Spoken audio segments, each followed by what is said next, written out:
From Widener Field, it's the USL Championship on ESPN+. The early season grind has frequently tested the Switchbacks and Lexington. Now we get to see who is sharper for 90 minutes here in Colorado Springs. Welcome one and all to the show. My name is Mark Schoenster. I'm joined by Coach Chris Nurse. Can't wait to get this one rolling for you here. First off, let's talk about the home side, Colorado Springs, a team that's looked really good in the opening 70 minutes of matches, Chris, but it gets a little wobbly after that. Yeah, and I think that's the next step for them is can they get the job done? Can they play for 95 minutes? So far, they play for 70 and seem to come undone in the dying stages of the game, whether that's endurance, fatigue, or just mentally switching off and feeling like they've done enough. They've got to do a little bit more to get themselves higher up the standings. As we can see, 7 goals scored. They're up there second in the USL Championship for chances created and converted. So it's going to be just the defense that needs to work a little bit harder. Well, when it comes to the offensive success, we can look at today's player to watch, presented by Keg One Modelo. It's Corey Bennett. Yeah, Corey Bennett, 3 goals in 4 games. He's got off to a great start. He's doing his job at his end of the field, but he needs his defense to do theirs also. They need to find a way to mentally not switch off and see the game through to the very end.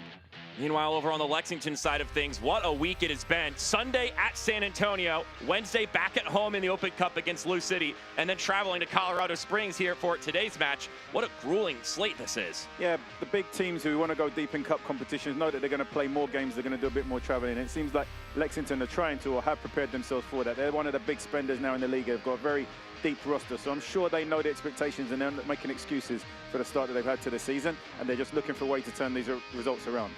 Well, one of those big acquisitions is Aaron Malloy, a guy you can rely on in many facets. Yeah, he's the heartbeat of the team. He's the engine of the team. As you can see, he has the ability to contribute to goals, but he brings so much more to the group than just goals. His leadership, his mentality. It's a big acquisition for the group that I think is going to drive them forward.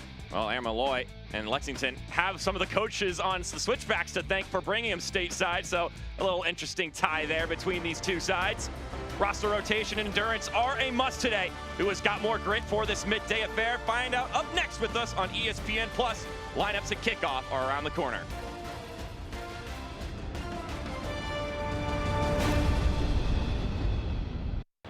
Tell me, are you ready?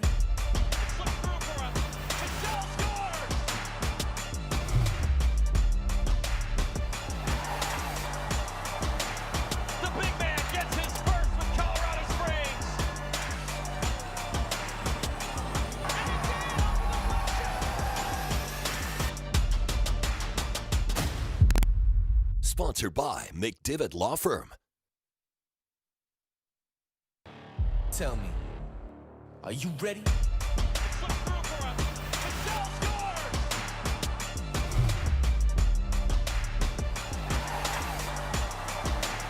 The big man gets his first with Colorado Springs.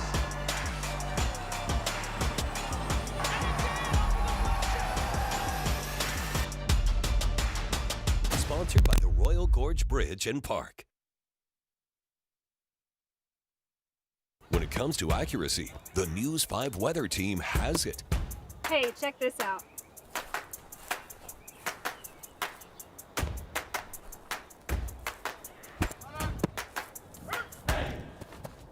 He's out! Now that's accuracy. News 5 meteorologist Alan Rose. When you want the most reliable morning forecast, his accuracy makes all the difference.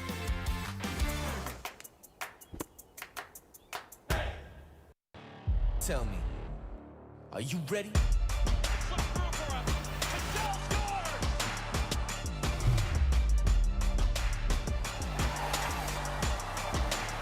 The big man gets his first with Colorado Springs.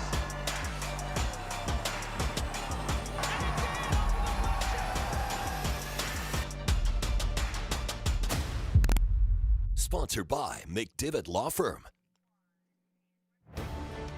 Today's player walkout is sponsored by Children's Hospital Colorado. It's the Switchbacks and Lexington SC doing battle on ESPN+. Mark Schoenster and Coach Chris Nurse with you here for the show. Let's look at today's starting lineups presented by Phil Long, starting off with the home side.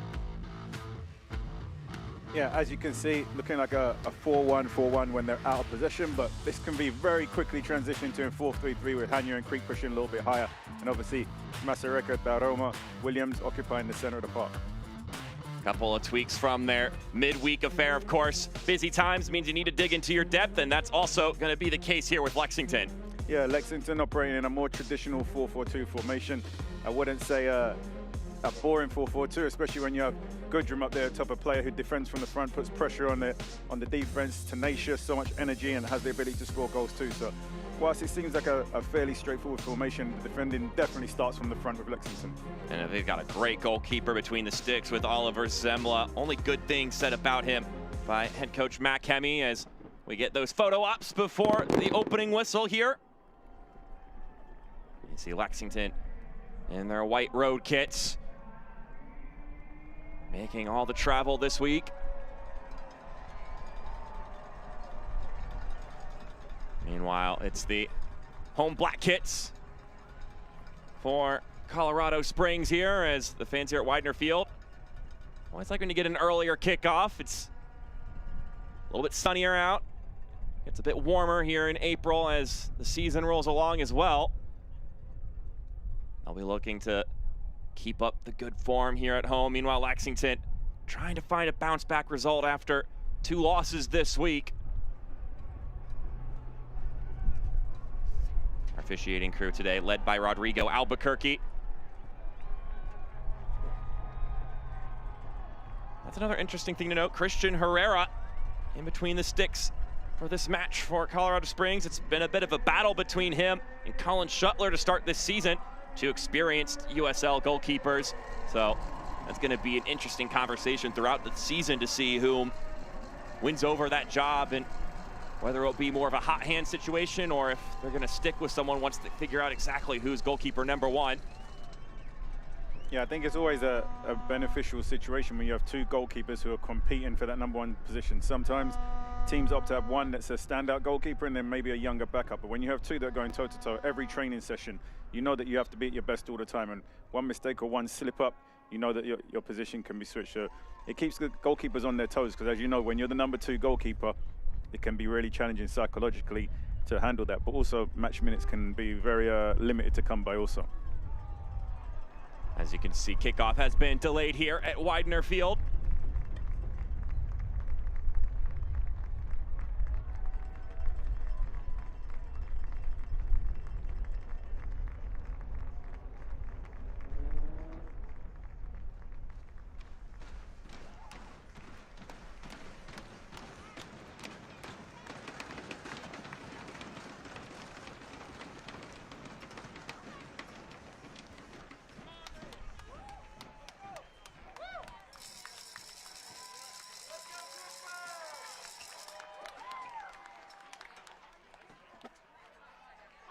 And we're ready to go here. Colorado Springs and Lexington doing battle. It's been a busy, busy season to start for both of these sides, as usually is the formula in the case with the beginning of every single year. Started to get closer to the tail end of it. Of course, Colorado Springs still involved in the Open Cup after being victorious over Spokane, as we get an immediate whistle and a free kick opportunity.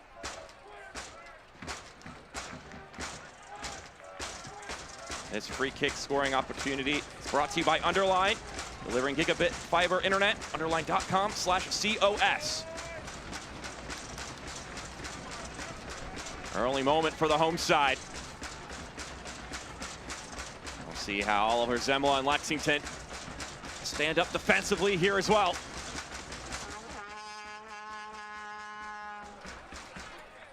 Second effort will be well off target and it'll go to the wayside. First delivery there was just a little bit under hit, too easy for the defense to deal with, and obviously the rebound way wide of the upright. The second effort there from Saddam Masareka. It's a beautiful day for a game. Not too many clouds in the sky, the sun shining, temperatures not too hot. Oh, it's perfect. I mean, it's around 55 degrees, and maybe if you're sitting down and sitting still, it might be a little chilly, but if you're out there running, this is divine. The players is perfect in it, especially this time of the year when the weather starts to transition a little bit and the heat starts to pick up. The tempo and the intensity of the game normally slows down a little bit because of fatigue and obviously dehydration in the players. But at 55 degrees, the sun is shining, perfect conditions for the players to play a high-intensity game.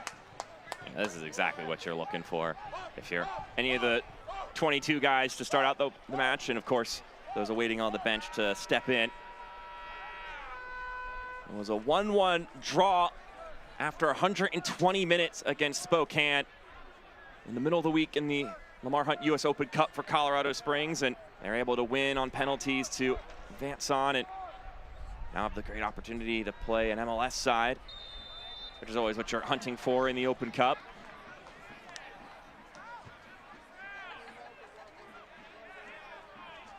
And as we spoke about, in cup competitions, league competitions, the better a team you are, you're going to have more games because you're going to go deeper into cup runs.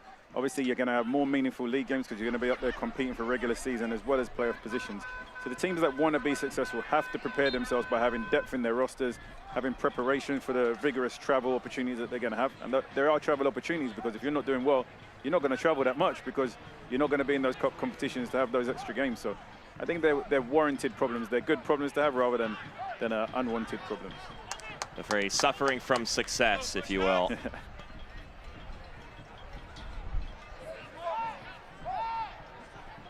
Let's take a look at today's injury report presented by Common Spirit Health, and it's luscious for both teams, and it's not exactly where you want to be at this point, but as the year goes along, you're hoping a lot of these guys start making their way back. One guy to note, Speedy Williams is back in training, running again with the group, and that's been at least a boost in morale for the team as he's getting closer and closer to making his debut here in the 2026 season. Yeah, both teams with 4 or 5 injuries. It could be a lag over from pre-season, you know, when training's a little bit more intense, or just approaching 4 or 5 games into the season. It normally takes around 7 or 8 games before players really build on their match fitness. So obviously having so many injuries, neither of these teams are really at their full strength right now. But over the next few weeks or months, you'll really start to see that pick up. And it looks like a yellow card is looming here on this challenge as Javane Brown still reeling from the pain a bit here. Corey Bennett going to be given the yellow card. This yellow card has been issued to Corey Bennett. This caution is sponsored by Diversis Health, mental health and well-being for all. Remember to take a moment to breathe. There's one positive to go to this situation. You'd be glad that that happened on turf and not on grass with metal studs. Bennett just leaving his mark on Brown there, and you know, sometimes psychologically forwards need to do that. You know, the late tackle or just letting your centre back know with your body that they're going in for a rough afternoon. Bennett just making a stamp on the game nice and early. It's not the ideal situation because he now plays the next 85 minutes on a yellow card, so he can't afford to miss time one more tackle. But he's definitely let the centre backs know that it's not going to be an easy affair. This injury stoppage presented by Common Spirit Health as Javane Brown is back up on his feet, and so already some early interactions in this game, free kicks, yellow cards. No love lost between the two Jamaicans. Obviously probably a little disappointed being eliminated from World Cup qualification earlier this week. Everybody was rooting for the Reggae Boys to make it to the World Cup once again, but congratulations, Congo. Managed to have the upper hand in that game. Those games were quite entertaining to witness, especially if you didn't have to be stressed out worrying about if your country was going to make it. Get to see a ton of passion from the fans in attendance, and as you mentioned, the Congo being able to advance on to the World Cup. And of course, there's a little bit stronger presence from CONCACAF, the region where obviously we find ourselves in. Six teams or 6.5 teams, I think, going to the World Cup. Obviously, the hosts, US, Canada, Mexico, Haiti qualified. Strong presence from CONCACAF at the World Cup this year. Counting down the days, Chris. It is going to be fantastic. Managed to get yourselves any tickets to any exciting games? I did get myself one as we have this offensive opportunity here for the Switchbacks. And it'll roll out of play. And they're going to call it a corner kick here. Yosuke Hanya driving down that left-hand side.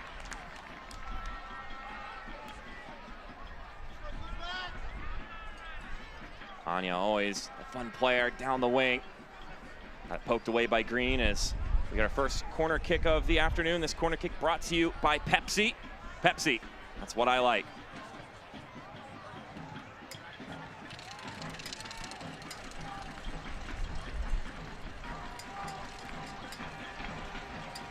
Service curling in, headed across the face of goal, and off target. Several black jerseys around trying to pick up the pieces. Excellent delivery here to the back post. Redirects it to back where the ball came from, using the momentum, but just unable to guide it on frame. I think if this is on target, it's in the back of the net. Garvin Matusla, the one who connected on one side of it. Mahoney was trying to knot it in from the near post. But it's an early flurry here from Colorado Springs, which is something we've grown accustomed to seeing this season, as they're able to control and dictate the tempo of the game. Yeah, there was a let-off there for Lexington. I think they'll want to keep this game tight. As you mentioned, the traveling that they've had to do, being in Colorado, and one of the things to consider always in Colorado is the altitude. Being a little bit higher above sea level, it does take a little bit more energy out of you. There is a little bit less oxygen unless you're used to it, and it does have an impact on the away teams. Colorado have strong records at home due to that issue, and it kicks in as the game goes on, and you'll often find that Colorado normally over the seasons generally gets stronger as the game goes on at home. As we spoke about, their Achilles heel so far has been the last 20-25 minutes of game, so it's going to be interesting if they're able to take advantage of that home advantage today. Seemingly up to this point in the year, it's been the mental side of it for Alan McCann's group, talking about how they just flip the switch off once they get into a position where they're comfortable. As this one's played back in the center and then booted out for Lexington.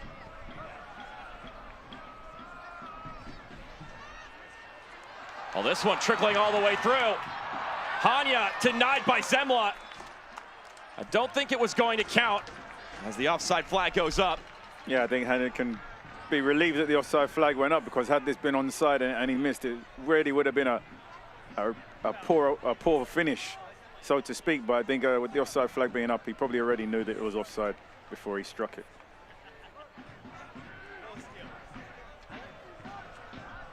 Ten minutes in, Colorado Springs have practically had the ball in the opposing half the entirety of the match. Lexington have been reactionary, to say the least, up to this point. Yeah, there hasn't been much urgency in play from Lexington. As you see, that they do have, the moments they do have possession of the ball, there's no true ideas, there's no purpose, there's no intensity or speed in the way they're moving the ball. Colorado set up in their 4-1-4-1, and they're pretty content to allow Lexington defenders to have the ball without pressing them over aggressively. Defenders aren't generally the players on the field that create. Sliding it across the middle. First chance cashed in for the visitors. Their first foray into the attacking third, and they are clinical. No doubt, just as I was saying, defenders are not the ones to create. The defender probably pops up with the assist, but probably the first chance, the first meaningful chance that they've had in this game, and they've converted it. Great work on the flank here, cuts inside into the box, across the face of goal. Fairly straightforward, easy finish. Poor defending there from Colorado to allow this chance, and given the dominance that they've had in these opening 10 minutes, they'll be gutted to see themselves down 1-0. Xavier Zenge on the receiving end of some handy work down the left-hand side from Marcus Epps. Okay, so it wasn't a defender. Okay, I'm good. I thought I jinxed myself speaking just before the goal went in. It was a defender on the scoring end of it. It's Zenge making the run up, but Marcus Epps, I mean, he did definitely the heavy lifting there on that one, as he so often does out on the wing. It's great work from Zenge. You have Epps in the flank, the winger doing what wingers do, taking players on in the outside and delivering box, but Zenge to time his run into the box from the fullback position. It's great work from him, to be fair.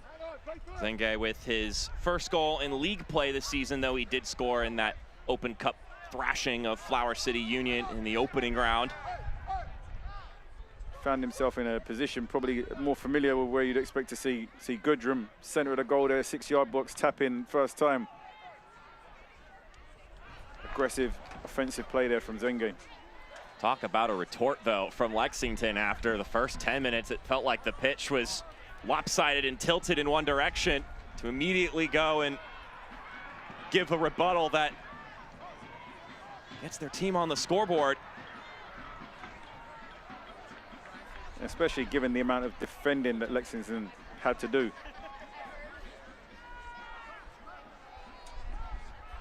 A team that Matt Kemi felt they were the better side box to box against Lou City on Wednesday, but just weren't creating enough chances and needed to be more efficient. And well, how about one opportunity, one goal scored here? That's pretty peak efficiency here. Yeah, and we spoke about Colorado Switchbacks needing to improve their defense a little bit. One chance, one goal. You know, that speaks volumes about the efficiency of their defending. Whilst they have, we spoke about offensively, they've been well. Bennett has 3 goals in 4 games. On the attacking end, they've scored 7 goals. They have the second highest goals scored in USL Championship. But defensively, things are not clicking right now. There's a lapse in concentration where just on one transition moment, one player in the box, one player in a wide area, they're able to convert. This corner kick brought to you by T. Rowe Price. Invest with confidence. That service lacking a bit of the quality the first one had.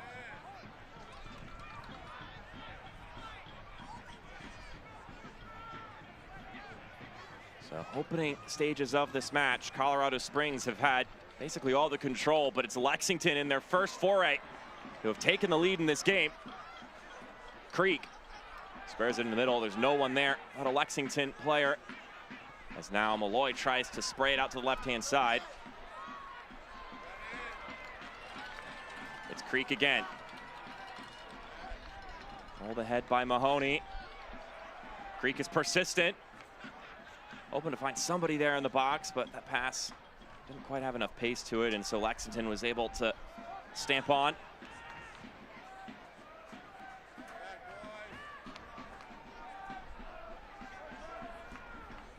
Hafferty rolling it in the middle, and that'll end up being the Colorado Springs back line. Needless turnover there. It was the first time in the game where we're actually seeing Lexington take control of the possession of the ball and string together 2 or 3 passes, and then ended up being a needless giveaway. It hasn't been an aesthetically pleasing first half from Lexington, to say the least, but from the scoreline's perspective, it's been efficient. But I'm sure they'd like to get the ball down and play more. They'd like to have a little bit more control in the tempo of the game, a little bit more build-up play. At the moment, they're operating from a very, very transitional standpoint where they're just looking to get the ball and go forward. And I mean, if they're as efficient as they were on the one chance that they had, then you cannot argue with it. But I would envision they want to have a little bit more dominance in terms of controlling the ball. This corner kick brought to you by Pepsi. Pepsi, that's what I like.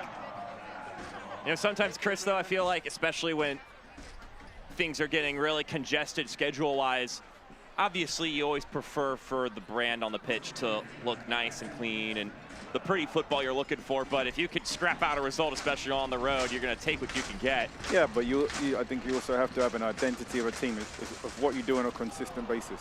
And I think that's what's hard to see right now. I don't think this is the way they play week in, week out. However, as you mentioned, with the schedule they had, they're traveling, they had the number of games they have, just to come away to Colorado and the things that we mentioned, like the altitude, to be able to get the job done and leave with 3 points is always going to be a positive in terms of momentum, in terms of being able to win away from home. And of course, they're not here to entertain the Colorado fans. They're here to be efficient and try to pick up 3 points. So, of course, the points at the end of it is going to be what coaches are judged by. But again, you still want to stamp your authority and your identity as a team of what you represent also. Yeah, surely in the long run, if you can consistently put your identity on the pitch, then it's going to result in the results you're looking for. As here come the Switchbacks once again. Daroma tap it back. And for sure, at this early phase of the season, it's the opportunity to build that identity and get the team connected in those aspects. There's pre-season games, but there's nothing like real meaningful games. And as I spoke, it takes 7 or 8 before you really build your match fitness. You start to see that cohesion and chemistry between the group. USL on the CBS Sports Network kicks off on April 18th with an Eastern Conference showdown. Charleston Battery take on the fast start Tampa Bay Rowdies at 3 p.m. Eastern. Catch the action on the CBS Sports Network on April 18th. Here you see that patience from the Switchbacks when Lexington do have the ball. You can see their structures very clear, 4-1, 4-1. They allow the centre-backs to have the ball, but the last time we spoke about this is actually where the counter-attack sprung and they end up getting the go-ahead goal. Jacob Green with the foray, but it ends up popping out of his clutches, and now Colorado Springs will have possession once again. Jerome on the ball now. He'll walk this one forward. You mentioned the altitude. Matt Kemi, the man in charge of Lexington, has a bit of experience as far as playing in altitude is concerned, having spent some time with New Mexico United, which actually gets pretty elevated there. But even more importantly, he was at the University of Denver for several years. So he knows all about what that's like. Of course, when you're the host team, you actually don't really have to worry about it as much because you're just acclimated to it. But it's been an interesting thing over the years hearing coaches talk about the way that they try to address the altitude problem when coming to Colorado Springs. And Matt Kemi, along with a couple other people I've talked to, they operate under the least amount of time you can possibly spend in Colorado Springs, the better. Yep, some teams try to get in and out as quick as possible because once your body starts to adapt, you start to suffer from a little bit more fatigue as those changes kick in. So they try to limit the window of adaptation and just kind of get in, deal with it as it is, and then try to head back out. He seemed less concerned about the altitude and more about just managing the minutes and the wear and tear on the players that he's got on this roster. We had a national team game where we played against Mexico in Mexico City, and to prepare we went to Bogota, Colombia. There you go. Which is way above sea level. For 2 weeks we went to prepare for that World Cup qualifier game so that the players could get adapted. And believe me, the altitude has a big impact on you. Just walking up the staircase or doing one lap of the field, guys were completely destroyed, getting nosebleeds. It did take a little while to adjust. If you'd have just arrived and just tried to go out and play, I think it would have been a lot harder. You have to allow your body a little bit of time to adjust, and then to be able to know how to manage your body in those circumstances. Because even you'd be surprised, the ball actually moves different in the altitude just because the air is thinner. Very interesting. This free kick scoring opportunity is brought to you by Underline, delivering gigabit fiber internet. You can find them at underline.com/COS. Sam Williams behind this dead ball here. Colorado Springs looking for an answer. Curling ball, scuffled down, and Green will be the first to it. Midense couldn't keep it in bounds, giving the ball right back to the home side.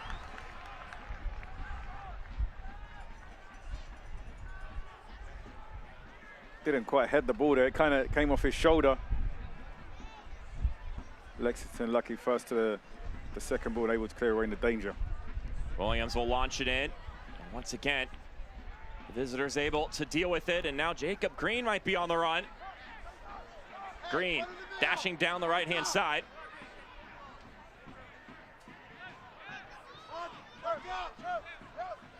That one chopped over to the left as Marcus Epps with a lot of space. How do you feel about the rocket launcher long throw? I think that if you've got a guy who can launch it in there, I mean, why not make it another set piece opportunity for yourself? I agree. If you have a guy who can deliver a throw-in like a corner kick, then why wouldn't you use that weapon to your advantage? Of course, in the modern game, the game is more about I would say it's as much about the aesthetics, about the efficiency. But when you have a player with a weapon like that, not all teams have that. Why would you not utilize it to its maximum potential? It doesn't seem to be a thing that a coach seeks out in a player, but if you've got a guy who can chuck it like that, then might as well utilize it. Yeah, it's definitely an addition. It's a unique thing to have, to be able to launch the ball with that kind of velocity and that kind of tempo and that kind of distance. This segment of the match brought to you by Sunbelt Rentals, local hustle, national muscle.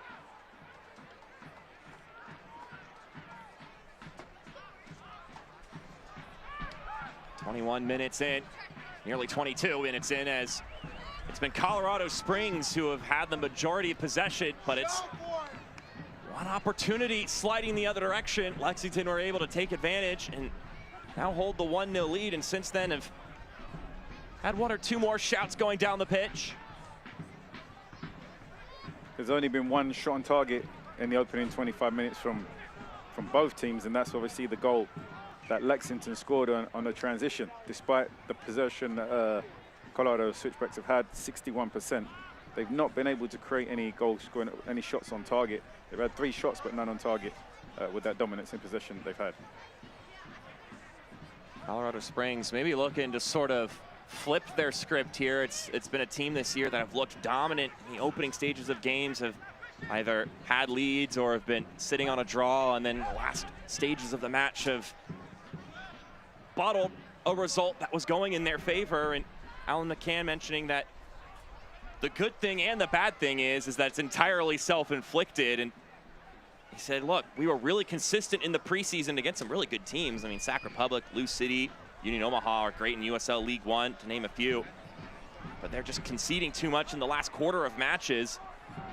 But it's entirely in their control. Now, they're in a different position as of right now. Down 1-0 against Lexington. But they did have to scrap back against New Mexico United a week ago.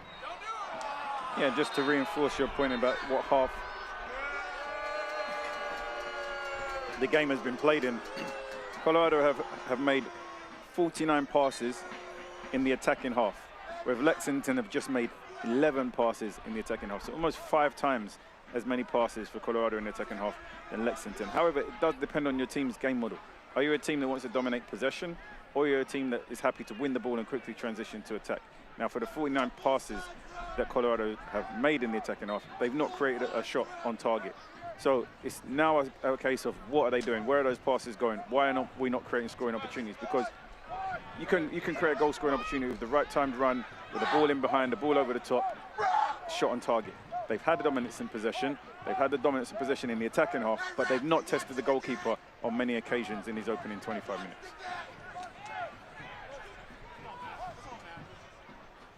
Epps will roll this one all the way back, and it'll be scooped up by Hafferty. Green, parrying it out wide. Xavier Zenge once again making the run forward. Zenge, how about that move? A little too much juice on the touch though. Was able to deke it by one defender.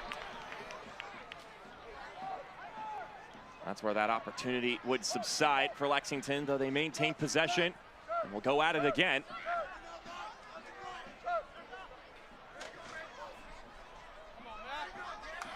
Epps, always apt with the ball at his feet. Gooderum, dancing in the center of the park. Tried to switch it out wide where Zenge was awaiting. Come on, Switchbacks! Let's go, man! Epps. Let's go, man! Working on Mahoney.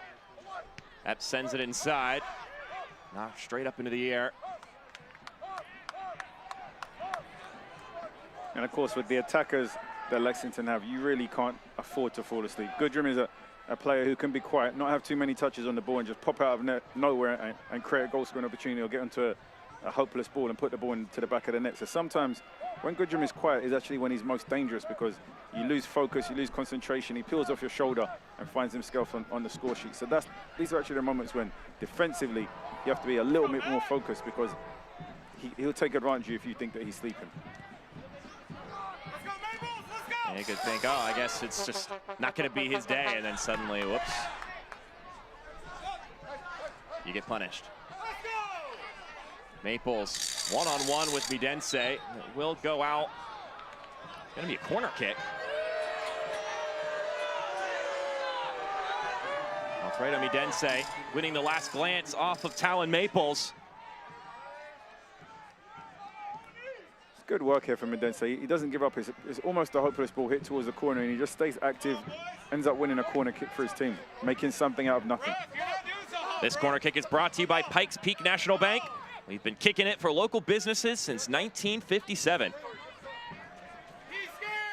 He's shaking! He knows he ain't gonna make it! He's scared! From the left corner flag, it's the first one of the day for Lexington. Headed back into the middle, but off target. Watch the USL Championship in Spanish on 2DN8, the nation's leading Spanish language sports network. Go to uslchampionship.com for the complete USL TV listings. You want to know a little shocking, I wouldn't say shocking, but maybe a little surprising result going on right now? Hit me. Charleston 2, Louisville 0. Wow. Charleston, fresh off of getting bounced in the Open Cup against USL League One side, Charlotte Independence, having quite the bounce back game here. Yeah, and we were speaking a little bit earlier about how Louisville would adapt in the post-Danny Cruz era, given the impact they had there over such a long period of time. And they got off to a great start, and it looks like they may be getting their first L today. And then that's a different challenge, is how do you respond when you go through that moment of adversity, because that's a team that's not accustomed to losing whatsoever for a long period of time now. So, And that's news that Lexington fans will certainly relish in should the result hold as it stands.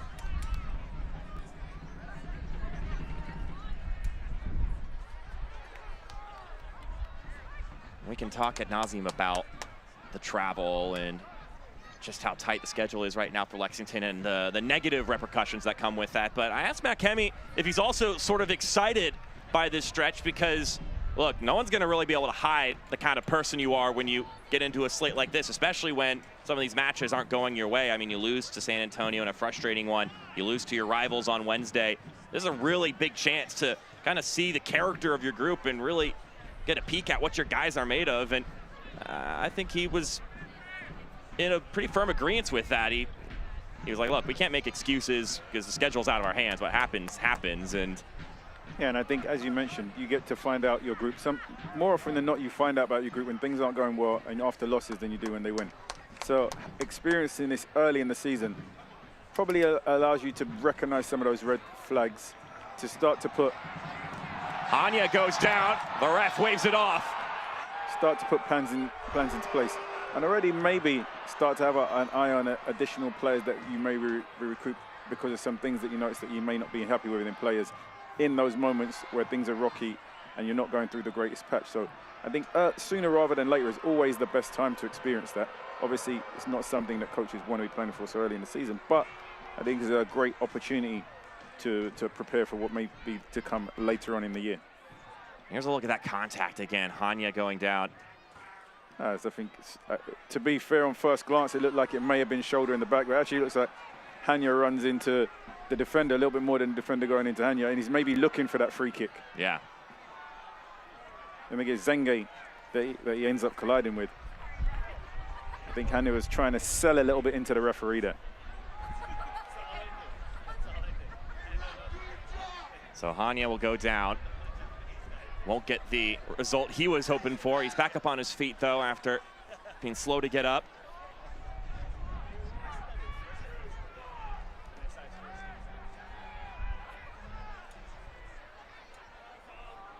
To get things back into play here. This match brought to you by Sunbelt Rentals. Local hustle, national muscle.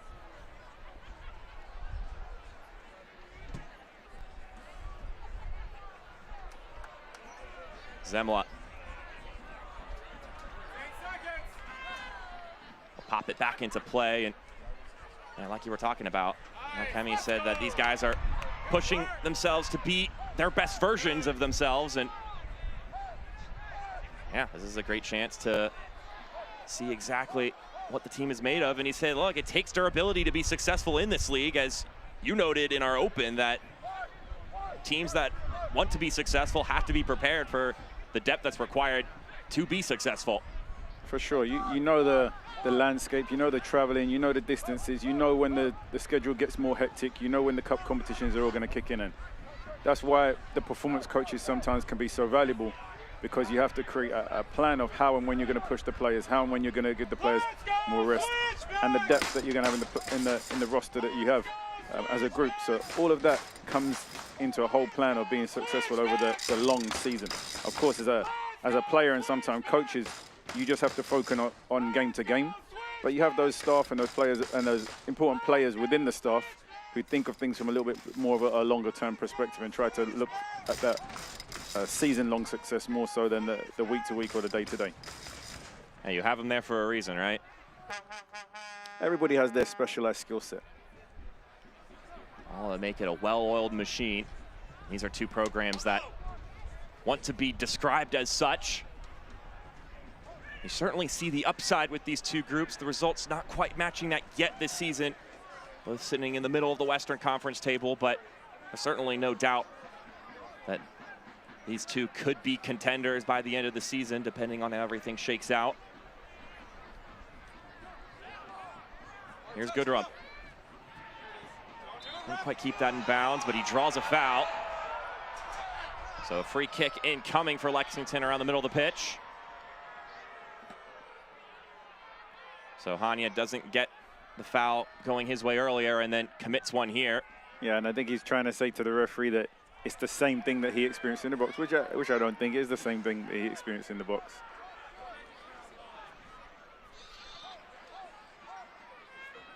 Zemla. Some pressure being thrown their way by Colorado Springs. Yeah, and this is where Lexington have had their spells of possession. You can see Colorado Springs content to drop off and allow them to have it in those moments, but Lexington have also had success playing that pass on the outside of the block of four and going behind them, or going around them rather than through them, so to speak.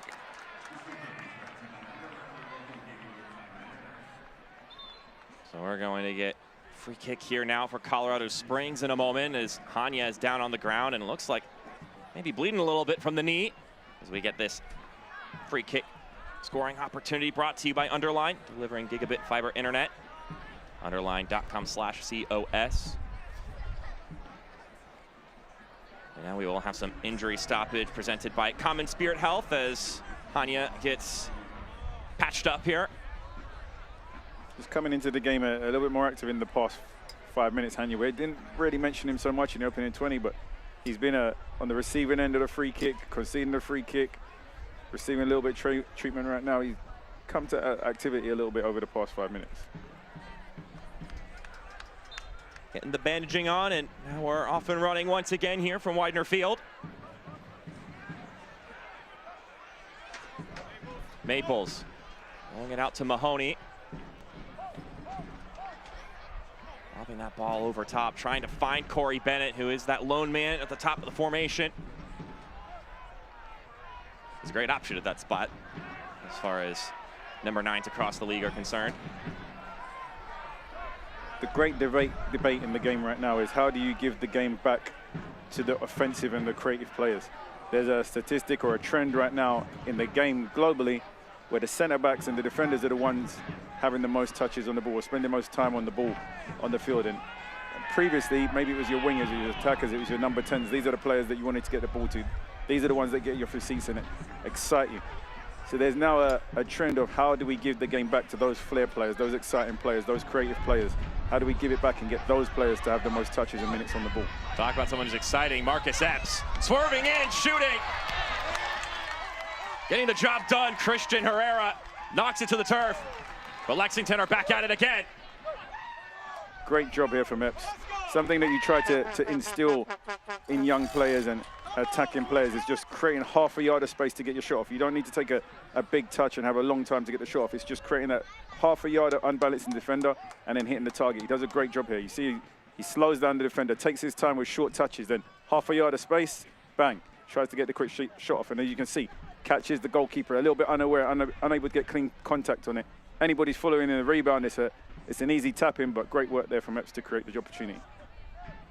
In fact, he's been involved in the two best opportunities. You say that one, and obviously the assist for the goal. So when we talk about finding players and getting players on the ball, for Lexington, Epps has been the guy who's been the most creative for them going forward. Why deviate from it? Why not keep feeding him the ball until Colorado have to adapt their game plan to cover Epps now? Then you look for the holes in the pockets with other players. Select is proud to be the official match ball supplier of the USL Championship. From the grassroots to the pros, Select is there every step of the way. Visit us.select-sport.com for the latest Select products, specials, and more. Select, the player's choice. You know, you'd be looking, and the coaching staff for Lexington will be saying, keep giving Epps the ball. When you give it to him, he's 1v1, he's making things happen. Why deviate from that? When they shut him down and they start to put 3 players on him, it's going to leave space for somebody else. But while it's working, keep feeding him the ball and keep letting him create. So the ref is going to stop play and not allow advantage because Arturo Ordonez is down on the turf. And although some of the Lexington players aren't going to take kindly to the decision immediately once they realize their guy is down, I want to make sure he's all right. Just late from Daroma. Yeah, difficult to see from this angle. Maybe it seems innocent, but it seems like knee-to-knee contact. Daroma obviously coming forward. It's definitely a painful one. I would definitely say unintentional. I wouldn't say there's any malice in that collision, but definitely a painful one. You mentioned how the game has shifted to center backs having more of the touches on the ball. How much do we have to thank Pep for that? Well, you can thank him, but everybody has their own identity, and there's only one Pep, so I think everybody has to find what pleases them. I know as a coach, I agree. I don't want my centre-backs having the most touches on the ball. I want the ball to my wingers. I want it to my creative players. I want it into the number 10. I want it into the midfielders to go and create. So now it's how do you make that happen, especially as you see teams dropping into low blocks here. Colorado in their 4-1-4-1, allowing the centre-backs to have the ball, making it very difficult to play penetrating passes. Of course, you don't want to get impatient and now just start pumping the ball longer. So it's a balance of the two. But I think it's a conundrum that many coaches now are trying to figure out, okay, if they're going to allow our centre-backs time and space in the ball, how do we still find the pockets? How do we still get the balls into those creative players? And how do we still get them free to go ahead and make things happen? Always an evolving game, the sport, and that's part of what makes it continue to be so engaging over the years. Yeah, and I would say that the adaptation has been because of that shift in defenders having so much time in the ball. Midense. Defenders have become far more technically adept than they were in previous years. There's Jacob Green, rolls it to Malloy. He can take it from distance, and it's just off target. Aaron Malloy puts his hands on his head. You see that ball rolling his way at the top of the 18, you hold your breath. And it's good composure here from Malloy, because maybe somebody else just swings it and it goes anywhere. He actually composes himself, opens his hips, uses the instep of his foot, and tries to guide it in the corner more so than smash it. And it wasn't far away at all. You can see from his reaction himself that he thought he had a good chance going in the back of the net, but it's the composure, and it's almost passing it towards goal rather than just smashing it. Aaron Malloy, player who has taken this league by storm over the past few years, and a guy who came over to the States originally to play at Kaiser University, where Alan McCann of the Colorado Springs Switchbacks was on the coaching staff. So he kind of has to deal with the monster he helped create here in the United States. And as we're speaking about with defenders, I would say that the shift in the game has meant that defenders have to be far more technical than they were before. I do like technical defenders, but I also like the old school bruiser as well, that you just didn't want to play around with. You know what was coming if you go into that area of the field. And I'll go even deeper and say the modern game demands goalkeepers who also have the capability of playing with their feet. If you watch when Lexington are building up, the goalkeeper's far off his goal line. He's almost playing in a sweeper capacity, or sometimes even as one of the centre-backs. So he also has to have the capability of playing with his feet in a building capacity, and the ability to break lines and switch the point of attack and play diagonal passes. So I would say the game has got a lot more technical from that perspective. Now a set piece chance here for Lexington.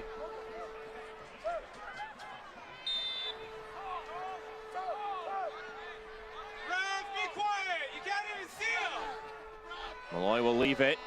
Ball will be ripped into the 18, and that's going to be easy to claim for the 6'7" Christian Herrera. Tries to kickstart the counter-attack, but unfortunately shanks his delivery. Epps will tap it back. Hafferty rolls it to the right-hand side. Here's Ferry.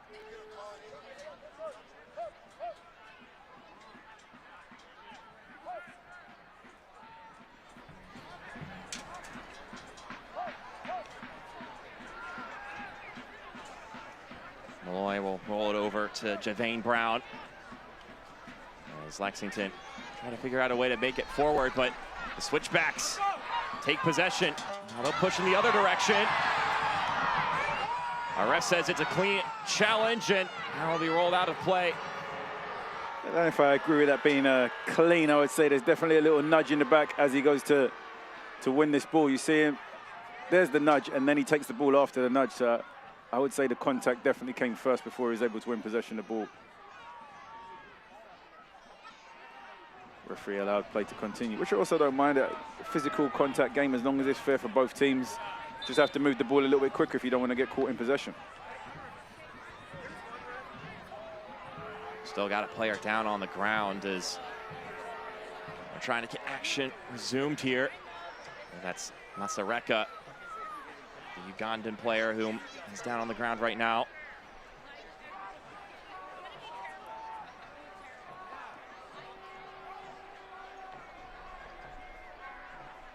Soccer season is here, and SeatGeek is the official ticketing partner of the USL. Get all your USL tickets and more from the #1 ticketing site. SeatGeek, your ticket to great seats. I already mentioned it once today, Chris. I mean, beautiful day to watch the beautiful game, and also this is a fantastic stadium to come to watch the sport. Yeah, and as we spoke about, it might be 55, but there's not a cloud in the sky. The sun is bright. Beautiful day to be outside. Yeah, throw on a sweatshirt, you'll be good. Beautiful. Yeah, I mean, that is a crisp blue sky, as you mentioned. Can't get much better than that. It complements the jerseys and the colors of the club pretty well here. This injury stoppage presented by Common Spirit Health. Good to see Masareka back up on his feet.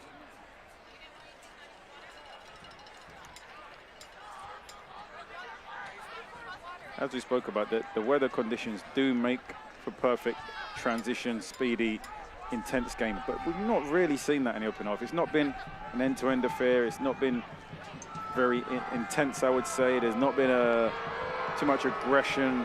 It's kind of been like a fairly balanced game, I would say. Definitely tactical, both teams allowing moments for the opponents to have the ball without going aggressively to press them and more keeping their shape and being patient. Maybe we are still in that phase of the season where teams don't have the ability to last for the 90 minutes, so they're trying to play in spurts, press for 5 minutes, drop off for 5 minutes, press for 10 minutes, drop up for 5 minutes, and feeding themselves into the game. But you expected a little bit more of a sparring match or a slugfest where both teams are being a little bit more aggressive in the purpose to win the ball and put teams under pressure. I've been intentional so far about when to push and fish for the opportunities, whether it be on or off the ball. Zenge, the goal scorer in this game, rolls it up the pitch to nobody in particular, but ultimately services as a clearance. As we spoke about, they're not necessarily here to entertain the Colorado fans. They're here to be efficient. Right now, they're going into halftime with a 1-0 lead, which I think is probably the most important thing. The last thing that Lexington will want to do at this phase is concede a goal. So lock things down, stay tight and compact, get into halftime in the lead and kind of revisit the game plan of how you either kick on in the second half or however you're going to protect your lead. Stoppage time is presented by TikTok Shop, and we're going to get 3 more minutes tacked on here. Currently 1-0 in favor of Lexington after their first attacking opportunity resulted in a goal back in the 11th minute. Xavier Zenge on the receiving end of a gashing run from Marcus Epps, who provided the service. Possession has evened itself out a little bit. Now we're almost at 50% each team. Actually, it's probably deviated a little bit in favor of Lexington, sitting at almost 52%. So as the game goes on, Lexington have had a little bit more possession. It's where they've had that possession, which has been the question. But 45 minutes is about to pass. And Colorado Switchbacks, the one area that we highlighted before the game was their ability to score goals and create goal-scoring opportunities. They're coming up to halftime without having one shot on target. Creek is down on the ground. Had a couple of players take some knocks here in this game so far. Ouch. Taking a boot from Aaron Malloy. Lexington have definitely gained a little bit more control in the game as time ticked on. Things are definitely coming towards halftime, a little bit more balanced than they were in the early 25 minutes of the game. And of course, you spoke about the scheduling they've had, you spoke about the traveling they had. They're away in Colorado. You would expect things to actually be trending in the opposite direction. You'd expect, as things go on, Colorado to be the more aggressive team and to be separating themselves statistically. But as time's gone on, Lexington have actually closed the gap despite strong start to the game from a performance point from Colorado. Obviously, Lexington got the go-ahead goal, you could arguably say, against the run of play. But since getting that goal, there's a shift in momentum, a shift in confidence, and they've generally worked themselves into the game a little bit more. Corey Bennett settles down this long pass. Bennett swinging it in centrally. Nodded away by Ordonez. An exuberant fist pump after the fact. It's great defending there at a key moment. You're looking at 3 minutes of additional time, 2 minutes in. It's great work on the left-hand side, then the cross is delivered in, and Ordonez does ever so well to, number one, stay tight to his man, and number two, to win the one without duel in the air. Heading the ball away from danger. Obviously appreciated by his teammates. Ball launched into the 18. Malloy, that's on the end of it. Still chance for another service. Driven over to Daroma. He can be slippery with the ball at his feet. When you're looking at those long throw-ins. Daroma, good pass in the middle. No one to receive that poke, and now Lexington will run it the other direction. Yeah, when you're receiving those throw-ins for Lexington, they know that defensively they can't afford to give away cheap throw-ins in the attacking half like that. They've got to clear the ball way up the field to avoid that danger, because those throw-ins are as good as corner kicks or free kicks. So you don't want to be giving away throw-ins in your defensive third. You want to make sure you're clearing that ball far from danger. So the halftime whistle sounds, and it's the visiting side, Lexington Sporting Club, who currently have the advantage 1-0 over Colorado Springs. Yeah, but I think Colorado being the home team, they've got to come out and do better. We spoke about them being strong offensively. They've not had a shot on target in the first half in front of their home fans. That's not going to be good enough. So in order to turn things around, they've got to get back to their offensive strength that they've had, but defensively, they've also got to strengthen up there. We know that's been an area of weakness, and on the counter-attack, Lexington have taken advantage of that. Well, with that in mind, we're getting ready for a bit of a break here in ESPN Plus, but we've got some content coming your way. Up next, we'll talk about USL players around the world and also the scores around the league. We'll be back after this. 1-0 Lexington up top. Tell me, are you ready?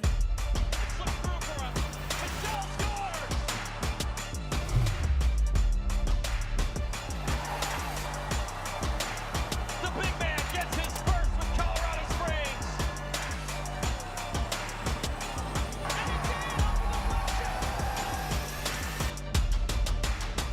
Sponsored by the Royal Gorge Bridge and Park. When it comes to accuracy, the News 5 weather team has it. Hey, watch this.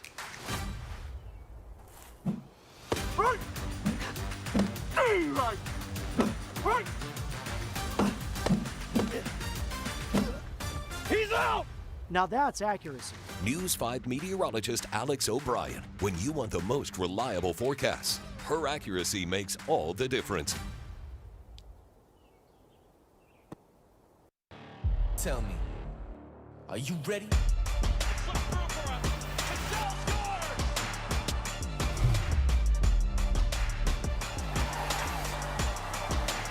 The big man gets his first with Colorado Springs.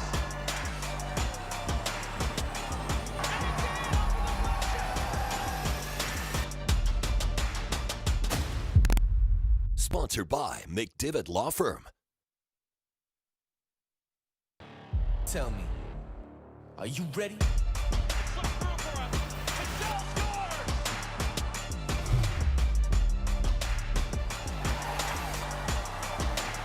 The big man gets his first with Colorado Springs.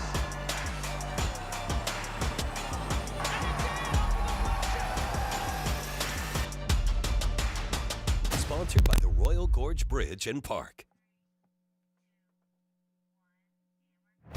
It's a beautiful day at Widener Field, but not so beautiful for the Switchbacks so far, because Lexington are up 1-0 after halftime. Mark Schoenster, Chris Nurse with you here on ESPN Plus. Let's take a peek at today's honorary healthcare professional of the match. It's Heather Vaughn. Thank you, Heather, for all you've done to help our community. All right, well, we talked a little bit about the World Cup in the first half, Chris. Let's take a peek at what USL representation looks like on the international stage. Dan Lucas has us covered for this one. With the field for World Cup 2026 now set, the USL can enjoy its place in the countdown to history. Never before has an active USL player taken part in a World Cup, until now. For the past 2.5 years, more than 30 players from USL Championship and League One battled through World Cup qualifying. This summer, 6 of them have a chance to hit the field for their respective country. Miami FC teammates Eloy Rom and Jurgen Lacadia made history, helping Curacao qualify for the World Cup for the first time ever.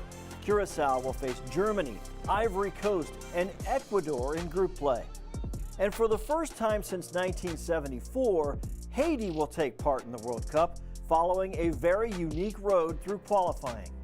4 championship players, Duke Lacroix and Garvin Matusala of Colorado Springs, Delence Pierre from FC Tulsa, and Carl Sente from New Mexico United, led Haiti through qualifying without playing a home match. Now the Haitian team faces a tough group at the World Cup with matches against Brazil, Morocco, and Scotland. But while World Cup qualifying owned the spotlight in late March, several USL players took part on U.S. youth national teams, also on the world stage. Colton Swan of Charleston Battery scored a goal for the U.S. under-20 team against Argentina in Argentina. Orange County SC's Tyson Espy played for the under-17 team in Paraguay. And the U.S. under-18 team played in Portugal, featuring Ramiz Hamuda from Birmingham Legion, Brandon Days of Louisville City, and Jameer Johnson from Orange County SC. A lot of great young and current talents in USL that are representing their countries. With that, we're going to step aside. We'll be back with more content after this break.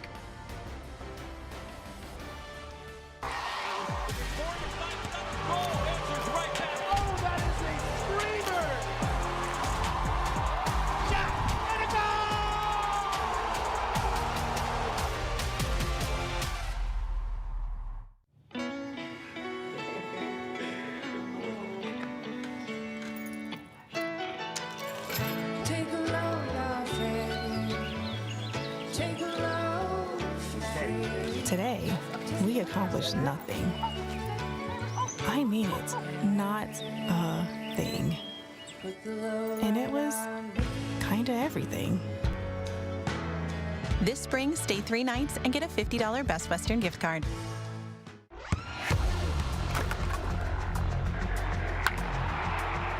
We all have goals. But let's be honest. Most of us aren't going to be professional athletes. But if your goal is to finish your degree, we can help. Come to a university that puts your goals first. Bellevue University, your partner in finishing goals.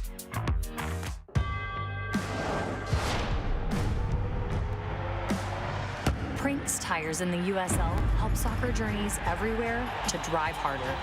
From city playgrounds to suburban sidelines, from early mornings to late nights, from fun with friends to winner takes all, from the biggest fan to the biggest heart. And at every turn, Prinks Tires will be there for the long haul. The header is down, it's in! Charleston take the lead and stop! Nice ball, sent it! Doubles the Rowdies lead! At KOAA News 5, the stories of our neighbors create connections, and those connections build our community. Around here, imaginations soar. Moments are captured. Strangers connect. Problems are solved. Lives are changed. Your voice is heard. Because together, we tell the story of us. Back here at Widener Field for some halftime content on ESPN+. Lexington leading 1-0 against Colorado Springs Switchbacks FC. Mark Schoenster, Chris Nurse with you here on the broadcast. Let's take a look at some of the scores from around the league. And Chris, we talked about it a little bit during our game. It's gone final. Charleston Battery with a big win, 2-0 against Lou City. A couple of these results here. Rhode Island and Detroit City in a slugfest. Ends up 0-0 at the end of things. Meanwhile, goal apiece for Loudon and Birmingham Legion. It also looks like it'll be 0-0 between Miami and Hartford Athletic down in South Florida. Talking about Florida in general, I'm really looking forward to this all-Florida matchup between Sporting Jacks and Tampa Bay Rowdies on Golazo later today. Any of these other matches sticking out to you? Yeah, I mean, Florida, the derbies and rivalries is something we're used to. Miami FC versus Tampa Bay Rowdies, and now Jacks have joined that, so it makes for very tasty affairs and competitions in the sunshine state. But the mouthful. New Mexico and Orange County is an interesting game. Obviously, Pittsburgh, strong candidates from last season. And Monterey Bay tonight against San Antonio, top versus bottom. Sometimes that script can be flipped real quick, though, especially early on in the season. We've got some more content with Dan Lucas coming your way. He's got the halftime update for you here. We'll see you on the other side. It is halftime in the USL Championship. We hope you're enjoying your match so far.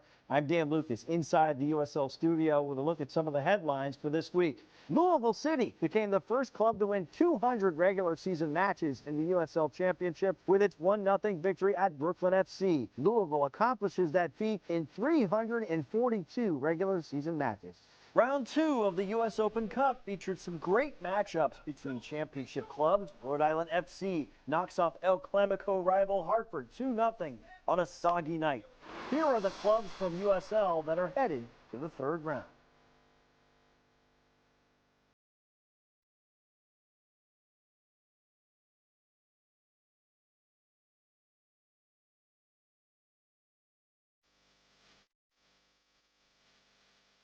USL is very busy in the upcoming weeks on national television. Next Saturday, Sporting Jacks at Detroit City on 2DN. Then a pair of matches on the CBS Sports Network. Saturday the 18th, a 3 o'clock start. Tampa Bay Rowdies at Charleston Battery. El Clamico returns on Saturday the 25th, this time in the Prince Tires USL Cup. That's a look at the headlines for this week. Let's get you back to your match for the second half.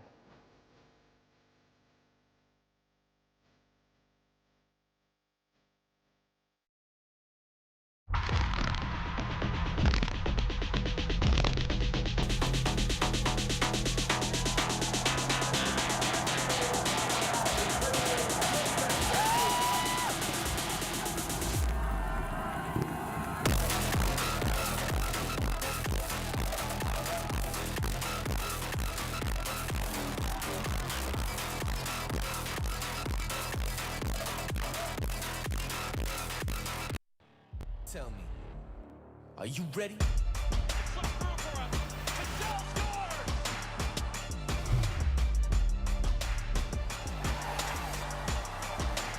The big man gets his first with Colorado Springs.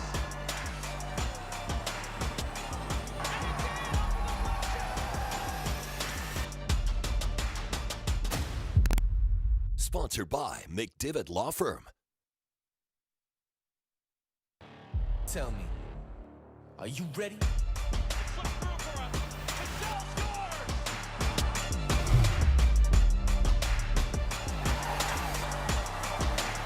The big man gets his first with Colorado Springs.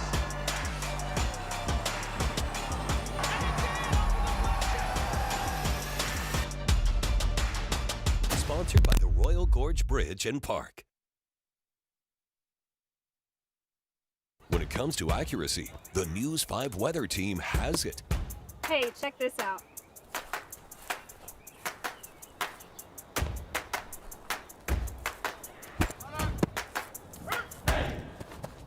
He's out! Now that's accuracy. News 5 meteorologist Alan Rose. When you want the most reliable morning forecast, his accuracy makes all the difference.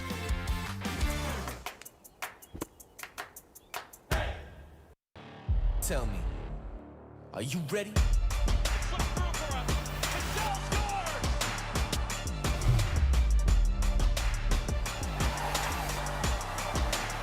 The big man gets his first with Colorado Springs.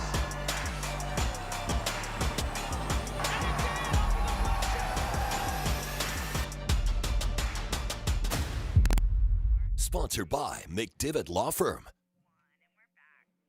And we're back here in Colorado Springs, the second half impending here on ESPN+. But first, let's catch you up on what happened in the first 45+ minutes here between Lexington and the Switchbacks. Mark Schoenster, Chris Nurse with you on the show. So, 9th minute, Colorado Springs with a couple of opportunities early. This one of their closest affairs with Arvin Matusla heading it back across the face of goal. No one could get on the receiving end of it. And thus, it would stay 0-0 until Lexington had their first attack of the entire game. And it's Marcus Epps who can do some damage over there on the outside positions. Great switcher play there from Malloy, I think. It's the diagonal free kick, and then Epps 1v1, which he's done so well on in this first half. beats his man, delivers it across the face of goal, and it's the right back making the deep run at the far post who buries it into the back of the net to give the 1-goal lead against the runner play. Zenge with the finish. Lovely work from those two, making the runs necessary to combine, connect, and give Lexington the 1-0 advantage. And then, lo and behold, it's Marcus Epps once again. Again, doing a great job 1v1 up against his defender. Creates half a yard of space, gets the shot off. Herrera manages to block it, but not so cleanly. Anybody following in for the rebound would have had themselves an easy tap in, but two of the best chances of the game, unfortunately, for Colorado Springs. 0 shots on target in 45 minutes in front of their home fans in their home stadium. There could certainly be some frustration that boils as this game wears along. Meanwhile, Lexington feeling really good about where they're standing right now, but obviously all of this can change in a moment's notice. There's so many quality players out on the pitch who can all do something really fabulous in just a frame of time. As these two sides trot back out onto the pitch and get prepared for the second half to get rolling here. Colorado started the game so brightly for the opening 25 minutes. Despite not having a shot on goal, they were the dominant team in terms of possession. As the game wore on, especially after Lexington got that goal-ahead goal, goals change games, and the momentum started to shift a little bit. Lexington started to get a little bit more confidence, a little more dominance in the game, and by halftime, things were almost level pegging. Outside of the scoreline, both teams are almost matching each other in terms of possession, both teams matching each other in terms of touches in the offensive half. So expect to see an exciting second half for Colorado. They have to do a better job of dominating at home in terms of stamping their identity, in terms of being more dominant, in terms of creating goal-scoring chances. That the fans came out here to see exciting goal-scoring game. They're watching one of the teams that has the highest goals scored for in the USL Championship at this stage of the season, but they've not performed with that energy and that intensity and that creativity in the opening half. So it's going to be interesting to see what adjustments we see in the second half. As the pattern has been this season, action will be delayed here to start off the second half.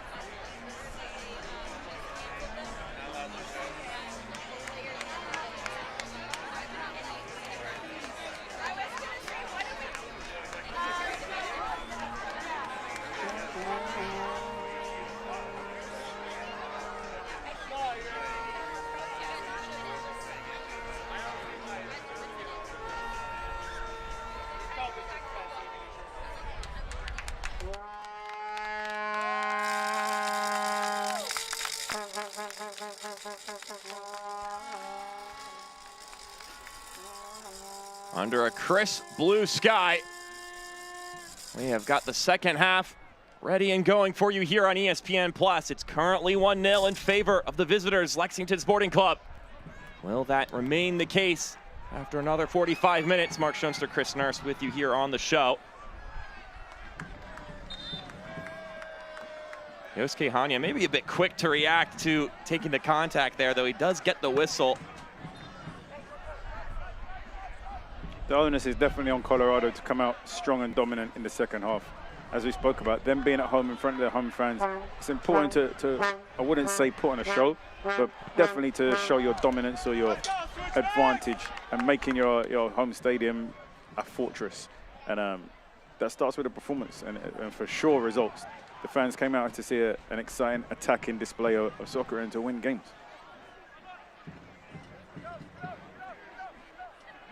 Jacob Green chasing that one down, but getting there first along that back line is Arvin Matusla.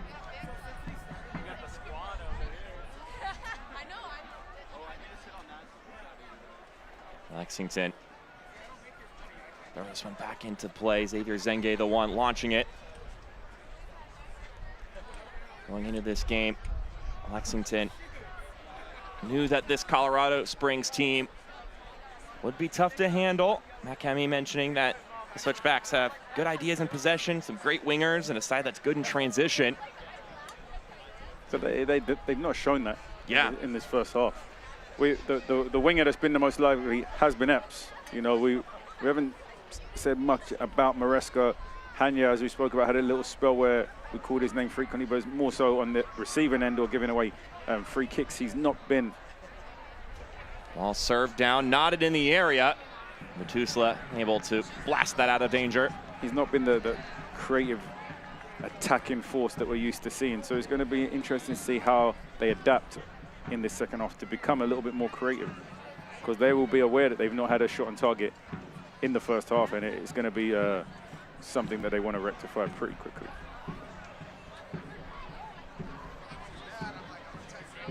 These are two teams that at times like to opt to bring that press and force the other team into some uncomfortable spots. This throw sent into the penalty area, knotted away easily.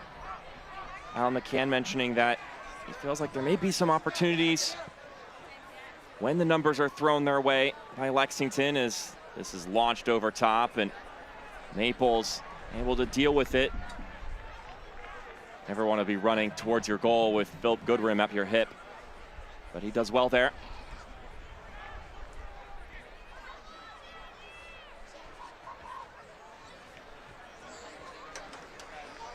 At times been a game where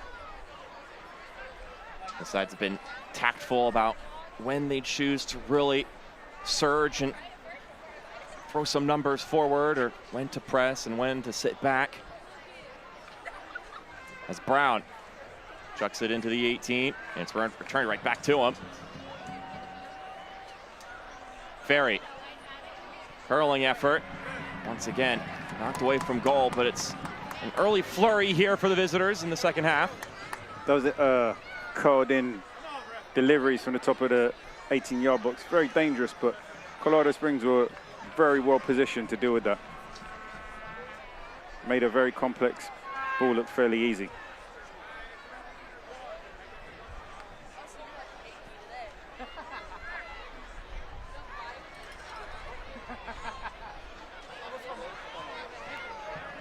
That's going to fall over into some open space for Mahoney to pick up. Home side with their first entrance into the attacking third in the second half. Trying to find some energy, a spark of some kind. Just a bit too loose on the combining there, and Lexington will retake possession. Only to give it right back. Burner lays it over to Hanya. Burner again, and he earns his side a corner kick.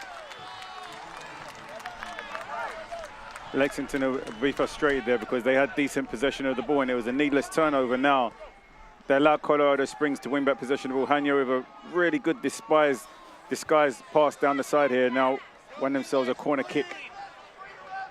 This corner kick is brought to you by Pikes Peak State College. Find your future at Pikes Peak State.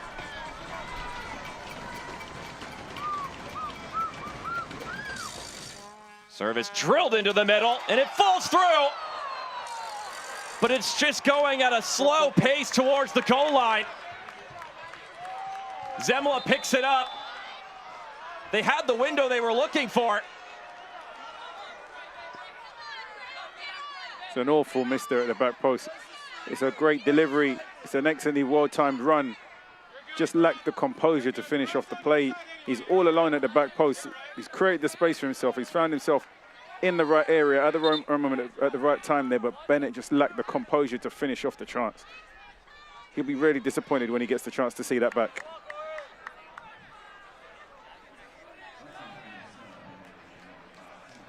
We're going to get our first substitution of the match.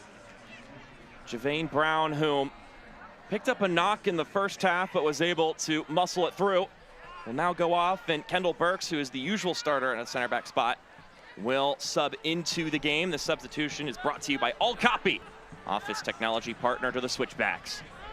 And what you also lose there with Brown, not just your starting right-sided centre back, he's the man who's been launching in those rocket throw-ins. So now that changes the dynamic of how they go about attacking. Obviously, anything that went out of play in the attacking third, he was getting on the ball and launching those in. Now they're going to have to be a little bit more methodical about how they approach those build-ups. Burner tried to draw that one back and took some contact from Jacob Green.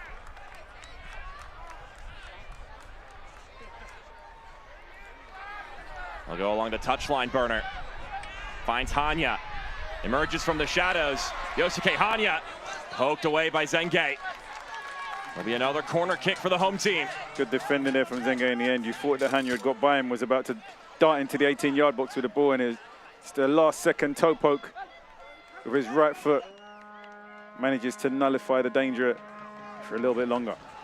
This corner kick is brought to you by Pikes Peak State College. Find your future at Pikes Peak State. Last service was everything they were hoping for. That one punched away by Zemla. Great goalkeeping there from Zemla. Ball's delivered into an area where there's so many bodies. Gets a great contact on the ball and is able to get it away from danger. Can't watch the match? Turn on Sirius XM FC 157, North America's only 24/7 source for engaging soccer talk, including USL All Access on Tuesday nights. Plus your live matches from the USL, MLS, Premier League, and more, all on Sirius XM FC 157 in the Sirius XM app. This one sprayed over, hoping for Hanya, but he had already paused his run. That was about to go on a blooper reel for when playing out of the back goes wrong. The defender plays it to the goalkeeper. The goalkeeper hits a diagonal pass that gets headed back into the defensive third. So at no point in their build-out did they get out of their defensive third and almost created a goal-scoring opportunity for their opponents because of it. Teams really have to identify when is the moment to play through the press and when is the moment to play over the press. It's really not we're going to play out the back by any means necessary. And sometimes we see teams play one pass and then they go long anyway. Well, if you're only going to play one pass for the statistic of playing out from the back, you may as well just go long from the first pass and save the hassle. Is that more of an instinctual thing when the press is coming at you, or is that something you can take a moment to assess the situation and then make that decision? For me, a lot of it boils down to statistics. When you make one pass and then the next one goes diagonal, statistically it gets labeled as playing out from the back. But you didn't really play out from the back. Yeah. You found a way, a loophole around, because you really went diagonal. You went long anyway. What you did by going long is just now everybody has to travel a longer distance to get up to support the ball when they could have got up higher initially. So it's really a case of what you're trying to accomplish. Are you trying to suck the defense in and playing between the holes, or are you playing out for the back for the sake of it? I think you see intent when teams play out from the back. They have the ball one side, they quickly find it in between the pockets and switch out to the other side, and they're going forward. And then you see when teams play out from the back and they never really get out of the defensive third, or they never get into the offense because there's not really a functional plan behind it, or maybe they just don't have the players to do it. Not every team is going to have centre-backs and full-backs and midfielders that have the skill set or the technical ability to play out from the back effectively, especially when you're under pressure. It's one thing playing when you're under no pressure. It's completely different when another team's got 3 players pressing you high, 2 midfielders behind them, and they're not allowing you time and space to turn and face forward.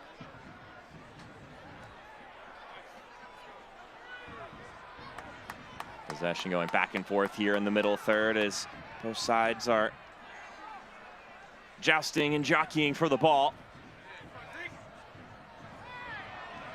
Hanya turning on the burners. Yosuke Hanya plays it back for Creek. Up top it goes. We're looking for Bennett, but a white jersey gets there first. Lexington doing a good job of just getting bodies behind the ball and doing enough to break up play. Guilty here a little bit of over-dribbling in the middle of the park and turnover possession, but they've done a great job to win it back. And here comes Gooderum, who will run to the end of this pass. He's got Green in the middle. Gooderum. And they're going to say it's a foul. Yeah, and they're lucky this is just outside the 18-yard box. Whenever players get into this area, you try to get them to get into the 18-yard box as quick as possible, because you now know with any contact of that nature inside the 18-yard box is going to be a penalty kick. Lucky enough here, Gooderum is just outside the 18-yard box. Does well again, slows down the defender, then changes speed, shifts the ball onto his left foot, draws the free kick, but it's really close to being a penalty. So Gooderum gets knocked over by Patrick Burner, who receives this yellow card. This caution sponsored by Diversus Health, mental health and well-being for all. Remember to take a moment to breathe. And for Switchbacks fans, a breath of relief, given that it's not going to be a point to the spot. Burner, the one guilty of the yellow card. Dangerous area here for Lexington to deliver this set piece. Far post is open. You can see they got something up their sleeve. Already got players at the far post in an offside position.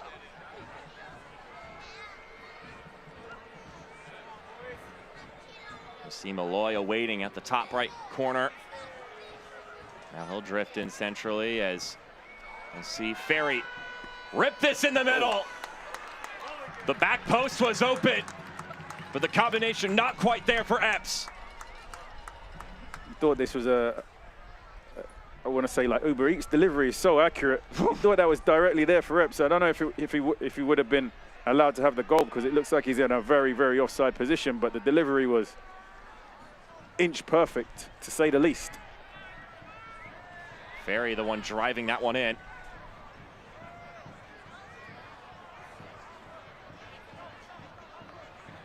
Herrera, the ball at his feet, feeling some pressure from Midense. Composed as it's rolled up to Williams. Creek. Rolling it out wide, and all too much contact there, so we'll stay with the home side. Segment of the match brought to you by Sunbelt Rentals. Local hustle, national muscle. I anticipate going into the last 25 minutes of the game, we're going to see a shift in urgency from Colorado Springs as they go chasing that equalizing goal in the last third of the game. But I don't think they need to wait till the last 25 or the last quarter to chase and go with that kind of intensity. I think it's an intensity and an energy that they maybe should have started the game with in order going after searching for that first goal. As we spoke about, it's been a game where it hasn't been that fast-paced, hasn't been that transitional, it hasn't been that intense, so to speak. But going into the last 25 minutes or even last 30 minutes where you know you've got to get 1 to tie, 2 to score, the energy has to shift. There has to become a little bit more speed in play. There has to be more energy, more urgency from Colorado Springs. Yellow card issued to Philip Goodrum. This caution is sponsored by Diversus Health, mental health and well-being for all. Remember to take a moment to breathe.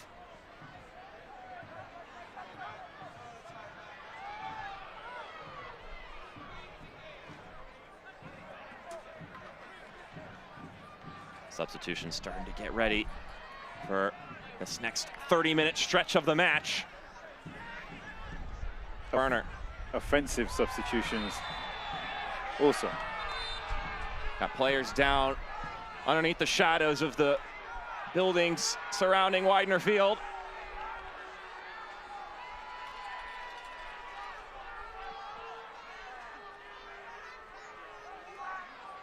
Interesting. Yeah, that's ball's going one direction, Burner's going the other, running into Jacob Green.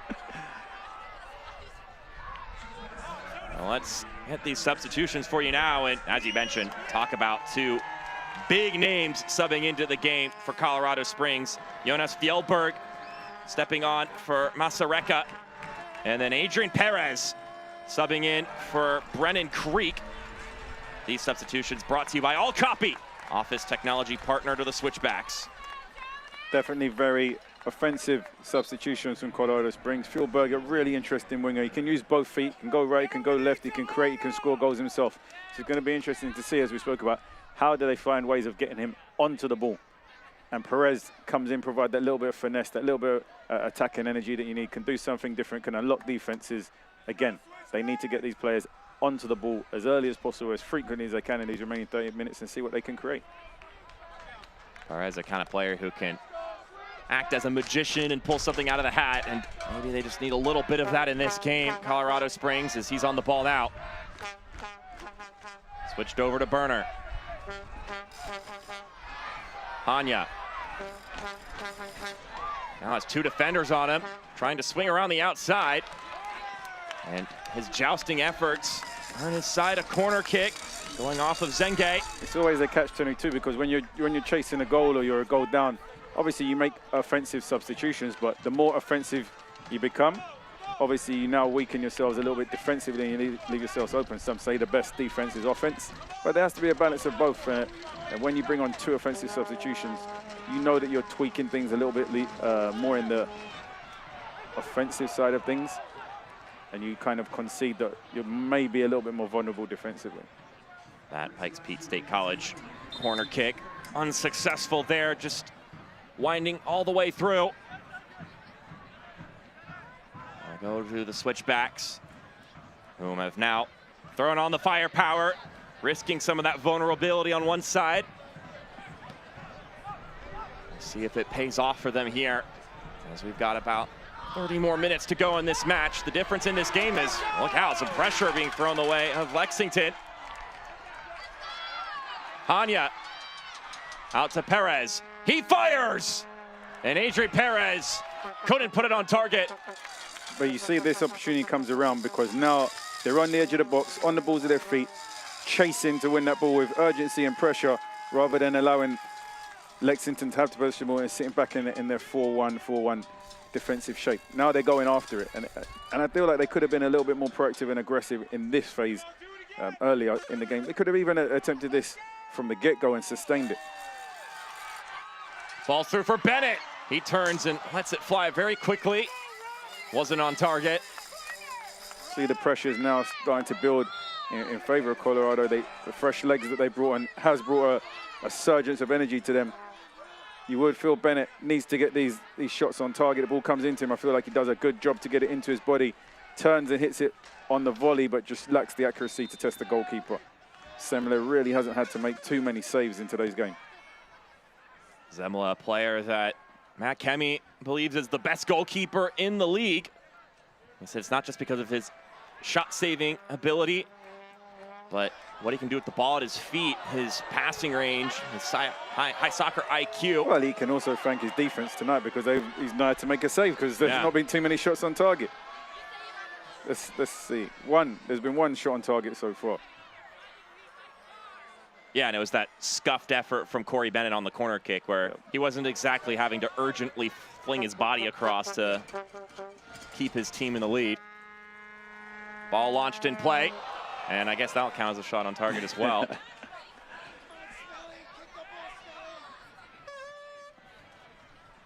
eFootball is here. Live your dream, rep your team, and play as your favorite USL Championship club. eFootball is free to play. Download now.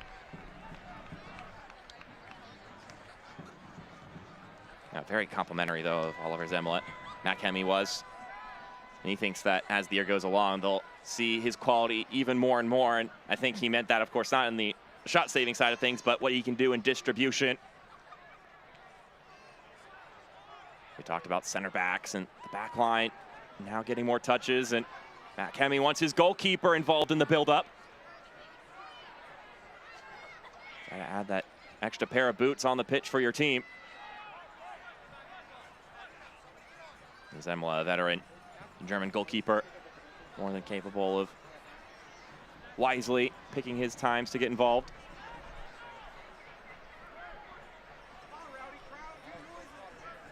So a handful of opportunities for Colorado Springs, none of it able to be translated into a true test on Zemla, and now Lexington will go in the other direction and try to craft a few of their own.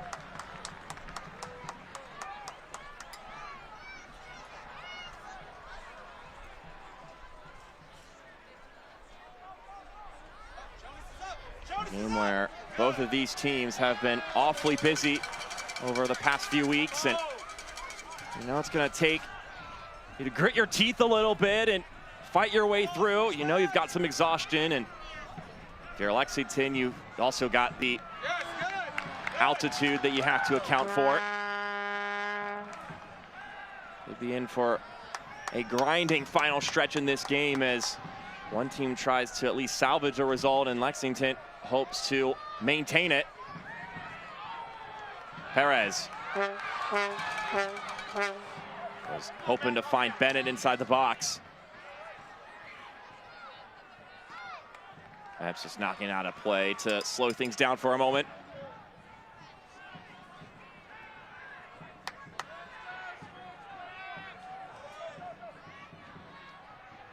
Roma able to just get that one away before Molloy came crashing in.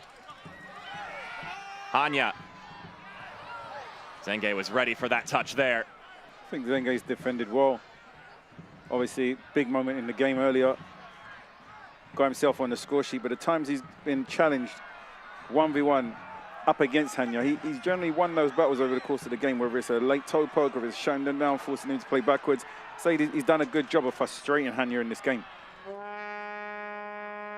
It's been a battle throughout. They've tried their luck over on that side a couple of times, and as he mentioned, he's been up for the task on most occasions as Alfredo Midense went down inside the penalty area as he tumbled to the turf. Play still going here. Burner tried to poke it inside for Hanya. Well, how about that? Great composure from Kendall Burks. Not losing his balance, backtracking with the ball at his feet. Great defensive work there from Gudrun. Comes back, challenging for the 50-50, retains possession for his team. Ball sent back up the pitch. Densei back up on his feet, as you can see, not down in the penalty area anymore.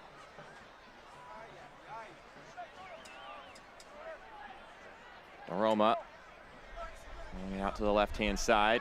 It'll be returned right back to him. Oh, how about that step from Perez? That's exactly what they want from him. Lays it off to Bennett. Corey Bennett. Nowhere to go. He's walled off. Hanya with the cross. Won't reach Mahoney. And now Joe Hafferty will figure out a way to clear this one out of danger. But he gives it to Fjellberg. He lets it fly.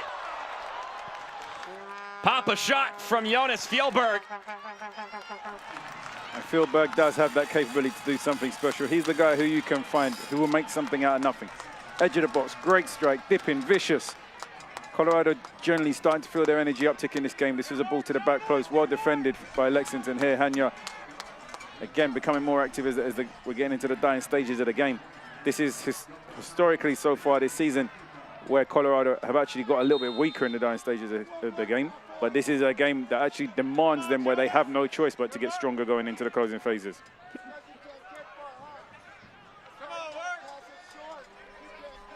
So it's worth acknowledging that, yeah, usually they're in a situation where they have a result to hold on to as we get a substitution for Lexington. Nick Firmino in for Densei. That substitution brought to you by All Copy, office technology partner to the Switchbacks. But like you mentioned, the script here is different from those games because it's not like you could feel comfortable being down a goal. So we'll see exactly what the mindset looks like for the Switchbacks as this game carries along. Epps dances by one player. Still going! Parried out of bounds by Herrera. Epps again being destructive and dangerous in those 1v1 duels. Charging down the line with the ball. I think he's 1v1 here up against Mahoney. Gets the better of him inside the box. You might say he took one touch too many. Maybe the cutback was on a little bit earlier, but actually forced Herrera into a very unorthodox save where at one point it looked like he'd actually parried the ball into the back of his own net, but actually out for a corner kick. This corner kick is brought to you by Pepsi. Pepsi, that's what I like. Fjellberg. It's knocked over, and it's going to be a free kick for the home side. The home side fans are casting their vote for who they want the next substitution to be. Heavily in favor of Tejada coming into the game. Another very good offensive player for Colorado who can flip a game on his head in one moment. And we'll see if that long-haired assailant makes his way onto the pitch. Boy, does he bring a jolt whenever he gets onto the pitch. As we spoke about, it's about going after the game and offensive, but at some point trying to maintain a level of defensive balance also. Yeah, you don't want to let yourself be too exposed, especially when you've got guys like Epps, Firmino, Goodrum. And so quickly punish you going in the other direction. So Densei making the long walk all the way around the boundary.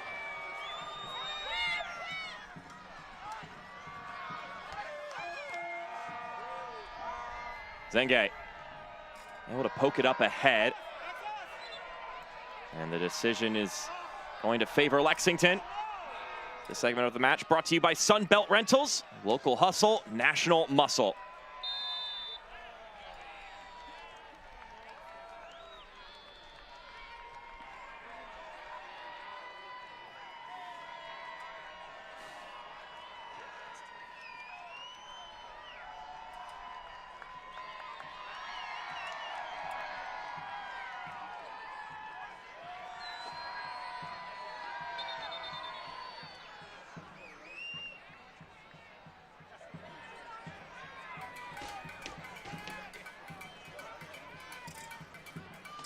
Ball just trickling down this near touchline. Colorado Springs looking for some inspiration here as Burner will punch it up into the air.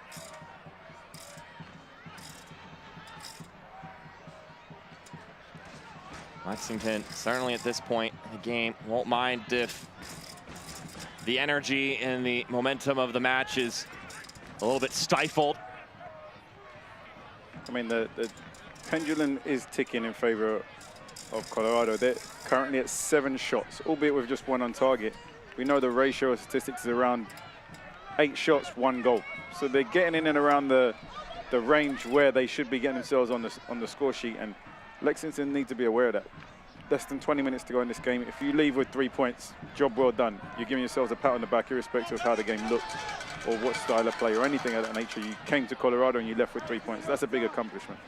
So for Lexington, it's interesting to see if they shift to a more defensive mindset, a more time management mindset, play things a little bit slower, get the ball back into play a little bit slower. For Colorado, everything actually has to be the opposite. They need quick restarts. They need to build the ball to be in transition moments. They need to get the ball forward as frequently as possible. So both teams are approaching these final stages with completely different objectives.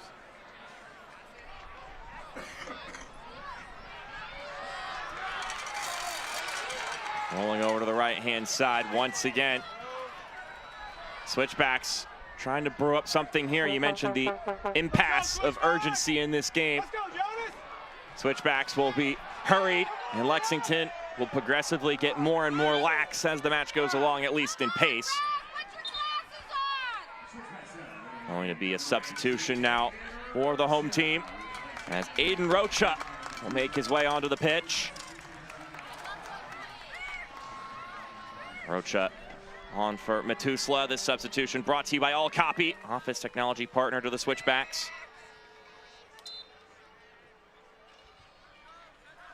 Matusla playing in a center back spot today, I imagine. Rocha will go out wide, and Mahoney will return to what is more naturally his spot in the middle of the back line.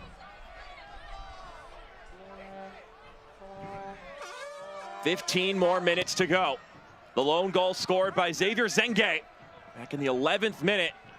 The first attacking opportunity for Lexington in the match.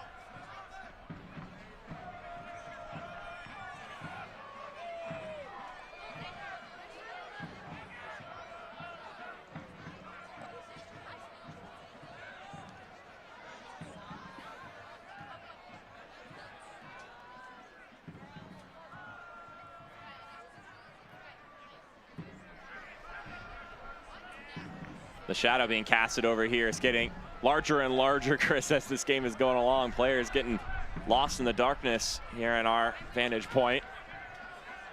Of course, earlier kickoff, as we get more of that sunshine, and it's all the good for those in attendance in the stands and for the players playing, because it's just been weather perfection for this matchup today as Daroma receives the back heel, plays it out over to Corey Bennett. Hanya makes the run, but the pass too far ahead of him. Both teams suffering from a little bit of fatigue. You can see in transition moments, Lexington's starting to be a little bit slow to get up when the ball's played forward. On the other hand, Colorado in transition moments when it's time to defend, you see players walking, you see them jogging a little bit of slow tempo, reluctant to get back to the spaces and their defensive shape as quick as possible as needed. Fjellberg turning inside. Jonas Fjellberg goes down, and a point to the penalty spot from Rodrigo Albuquerque. Jonas Fjellberg splits 2 defenders, then gets taken to ground. We spoke about Fjellberg being that player who can play with both feet, has the ability to do something a little bit different than most. Just the extra touches here, uses his body well, gets in front of the defender, feels the contact inside the box. I think the referee has no choice here when the feet get tangled up but to point to the penalty spot. Great opportunity for Colorado now to get themselves on the score sheet and level going into the final 10 minutes of this game. Fans in attendance stoked by this opportunity, but now they have to put it away. Corey Bennett, in their last league game, went 2 for 2 at the penalty spot. So he'll look to make it 3 for 3 on the season He's up against Oliver Zemla. He has been in decent form this year, Bennett. I wouldn't say he's been in fantastic form tonight, given the chance that he had earlier in the game, but great opportunity to redeem himself and all will be forgotten. Corey Bennett, the Jamaican striker. Currently standing outside of the 18-yard box, so a long run-up been coming. One-on-one with Zemla to tie this ball game. Bennett gets it done. Colorado Springs tie this game. Calm, composed, and efficient from Bennett. Sometimes you see players, the referee blows the whistle and they go straight away. The referee blows the whistle and he just stays calm and relaxed and takes his time, and he goes with a penalty kick when he's ready. He's confident, he knows where he's going to put the ball. Goalkeeper goes the opposite direction, gets his team back into the game. Big moment, fantastic impact from Philberg here, coming off the bench to win this PK in the first place. And Bennett doing what Bennett does. 4 goals in 5 games now, continuing that hot streak. Gets his team back into the game. A lot of celebrations after the penalty was awarded. To them, it's a foregone conclusion that Corey Bennett is going to bag it and get his 4th goal of the season. This Switchbacks FC goal is presented by Gold Hill. Gold Hill, the best address. The question mark will be now, Lexington, I think they stay and they hold on. They're still content with a point. I think a point is better than, 1 point is better than no points. For Colorado, I think they go and push after the winning goal. I think they're going to continue to throw bodies forward. I think they're going to continue with high energy and try and get the winning goal. This corner kick brought to you by T. Rowe Price. Invest with confidence. A chance, though, for Lexington to find an answer from the set piece. Ball curled in the middle. And the header just hopping over top of the crossbar. Teasing ball, they just glanced over the crossbar by Grudgeon. You saw Herrera look very unbalanced as the ball was coming towards him. Lots of spin on that ball, just guided it towards frame. Close, but not quite.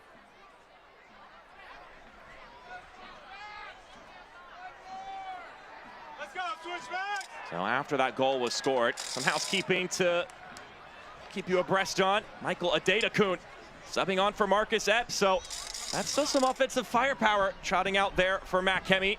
This substitution brought to you by All Copy, office technology partner to the Switchbacks. Epps was having a good night. I wonder whether he's just struggling with a little bit of fatigue going into the final stages, or they just wanted to rest his legs. But as we spoke about, Epps was one of the more attacking, efficient players for Lexington in this game. Ferry up the pitch nicely for good run, but he was in an offside position.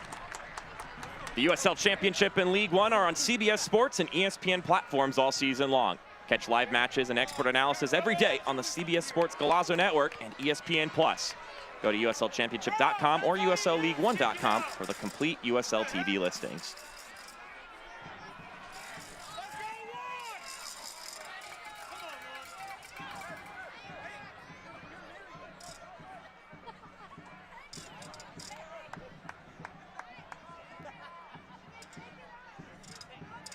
Williams under some duress.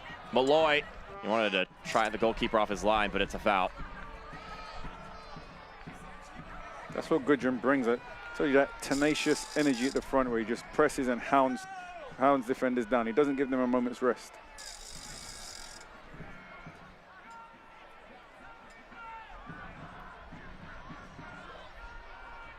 Getting closer to the final moments in this game. One apiece between these two sides. Lexington having had the lead for the majority of this game after scoring in the 11th minute. But a recent penalty drawn by Jonas Fjellberg and converted from the penalty spot by Corey Bennett makes it all tied up. Let's see what the conclusion of this game has in store for us.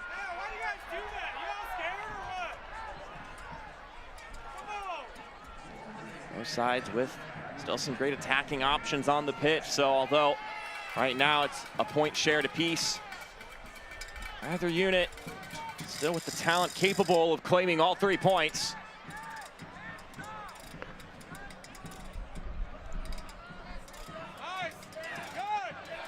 Hanya That booted away by Burks after he was able to dribble through a couple of defenders.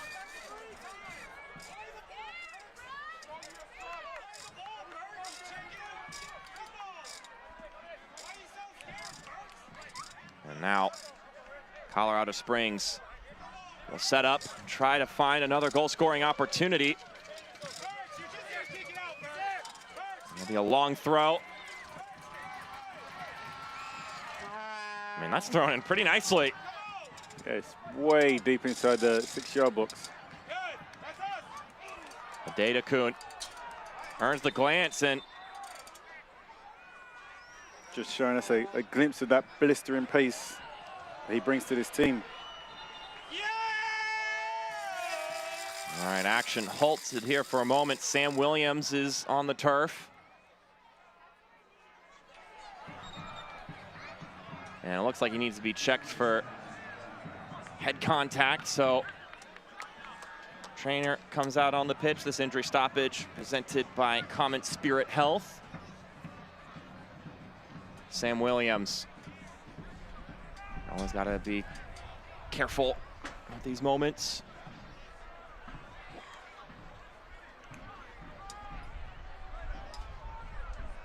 Williams, who's become a very influential player right in the spine of this formation. He's that one in the 4-1-4-1 in the middle of the pitch for Alan McCann, a loanee from Chicago Fire. But we could be seeing the fans' favorite any moment now.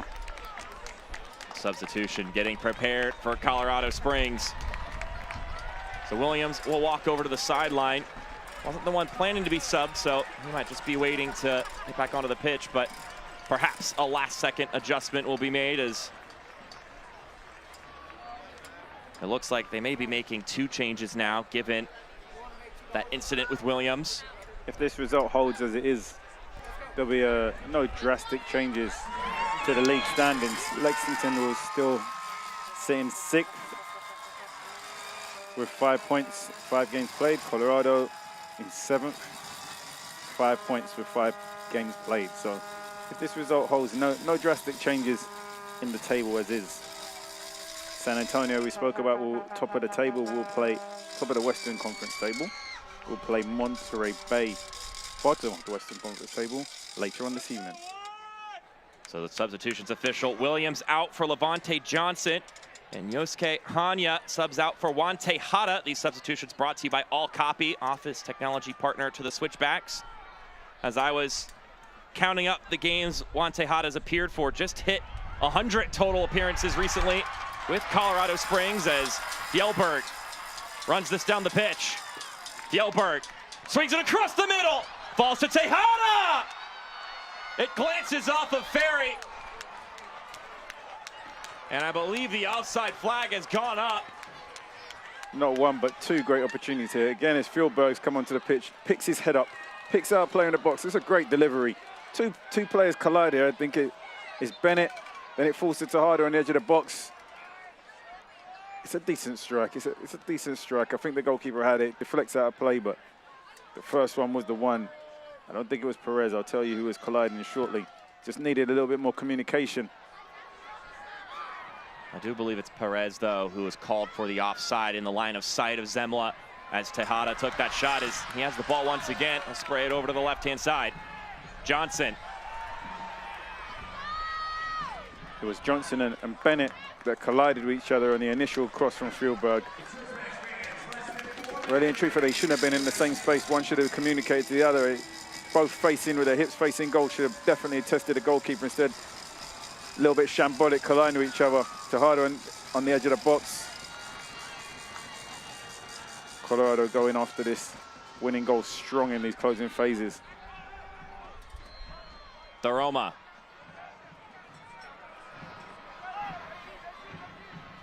Lexington definitely holding on right now. Certainly in clenching for survival mode for Lexington. Ooh, Johnson. They'll keep it going. I'm intrigued how the referee hasn't called a handball here. You thought maybe for a moment advantage was being played. Yeah, I thought he was giving the advantage. After the advantage, there was no advantage, then you'd think he would have brought it back. But yeah, either way, if you handball the ball in that circumstances, for sure a yellow card minimum. Burner whipping in the cross. Not quite where it needed to be. You can see some arms in the air from the Switchbacks players. You can see it here, look. Oh no, that's outstretched. Your finger, no, his arm, it's not just his arm out, his fingers are out. There's a complete difference to like the ball hitting your hand. He's actually got his fingers out. I think there's a big mistake there from the referee. Either way, if you allow play to continue, gave the advantage, okay, no problem, but you've got to come back and book him for that. Yeah.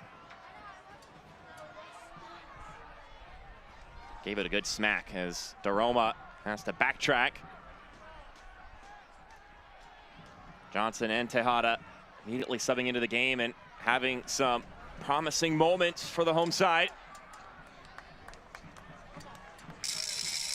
We heard the fans chanting Tejada's name earlier in the game. They wanted him subbed on, and Alan McCann mentioned it's no surprise why the fans love him. He's the kind of player who just will run through a brick wall if you tell him to, and doesn't know when to quit. He's stubborn in the positive sense. Yeah, I think that's one thing that I've always noticed whenever he gets onto the pitch or he starts the game. He gives it all he's got. He's going to work hard. If it's 5 minutes, 50 minutes, or he starts the game, he comes in and gives the team a lift with positive energy and always forward thinking, tries to play forward and create. Doesn't just come in and play sideways and backwards. He tries to be an attacking threat. Yellbird, another one of those threats from the right channel. Rolls it over. Now it's Perez on the ball. Taps it into Daroma. Good ball movement here from Colorado Switchbacks. Burner to Daroma. They'll try to knife it inside. Bennett gets one touch on it. Burner one-timer. Wanted the glory there. Good patient build-up there from Colorado. Just keeping possession of the ball, switching the partner's attack, looking for that moment to play the penetrating pass in behind. So as we hit 90 minutes, stoppage time is presented by TikTok Shop. And we've got 5 more minutes on the docket for you here on ESPN+. Currently tied by the home team, hunting for a second goal after trailing for the majority of this game. See, look, sometimes there is value to the statistics. So remember what was the ratio I said earlier from goals to shots? Oh, man, it was... Oh, man, I don't have the number. You mentioned 7 was a number you said earlier. 8. I said the random is normally, statistically, 8-1. Colorado were just sitting exactly on 8 shots, had one goal. A little bit different for Lexington. They've had 5 shots over the course of the game and got themselves on the score sheet 1. But the key is that you need to continue to try. You need to build. You need to create opportunities. And statistically, obviously, the more you do that, the more goals you're likely to score. Perez. They lose the ball, and Ferry will run it forward. Ferry, a lot of contact from Daroma, and he'll take a booking for it. You say Daroma there, taking one for the team. He knew the danger. He knew that they didn't have bodies behind the ball. He's now stopped play, allowing him to get all 11 players on his team back behind the ball, albeit it's still in a dangerous area, close enough to goal to create a goal-scoring opportunity, whether that be direct, whether that be a set play that they practiced from the training ground. The attacking threat definitely isn't still gone for him. Professional foul results in a yellow card for Frank Daroma. This caution sponsored by Diversus Health. Mental health and well-being for all. Remember to take a moment to breathe. Dangerous set-piece opportunity for Lexington. It's Ferry and Malloy. Let's see who takes it. And he can hit them from this distance, by the way. Oh, yes, he can. Malloy tries a go, goes off the wall for a corner kick. I think Herrera will be relieved to see the wall did its job, was able to block the strike.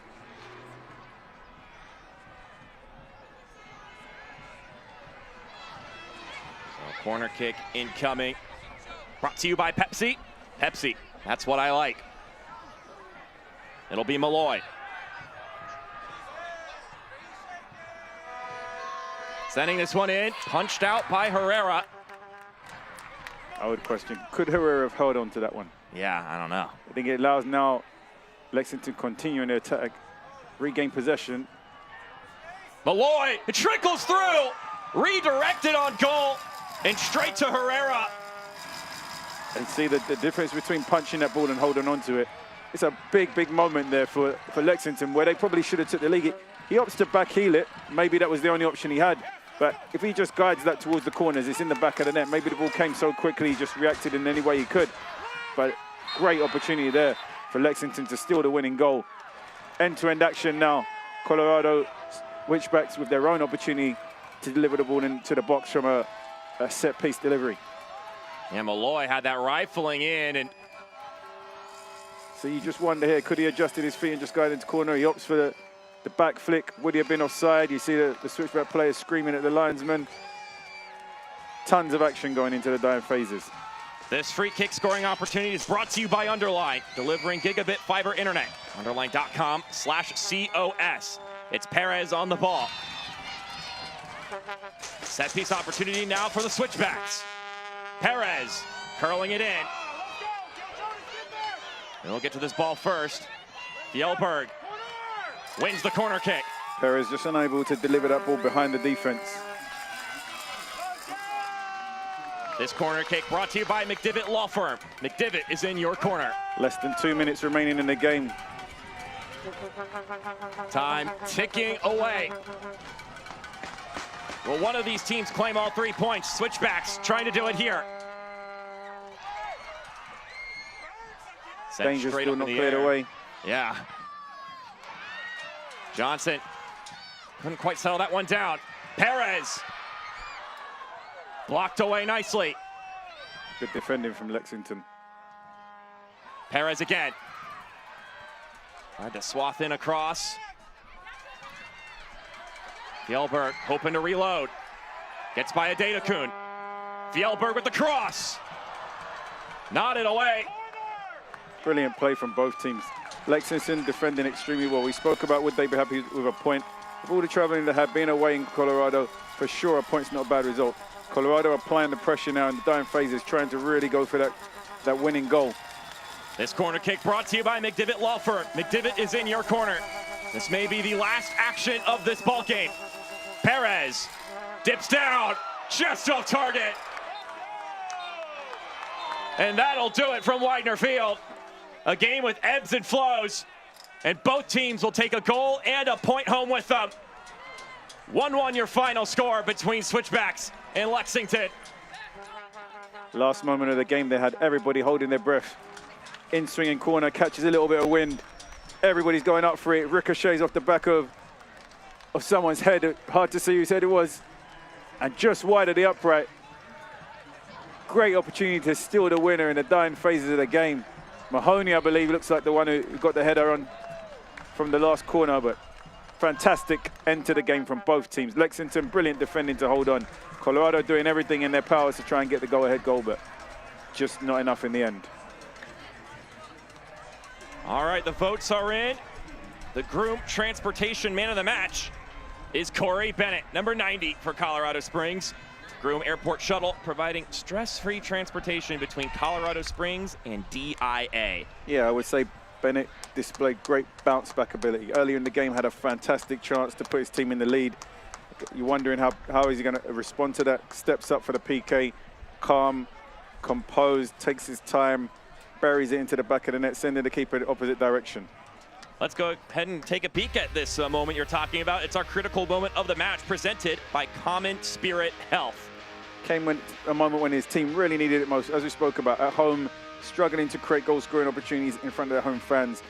Great PK that was won by Fjellberg. Bennett, the man, 4 goals in 5 games on a hot streak of goal-scoring form, steps up, buries it into the back of the net, and brings his team level.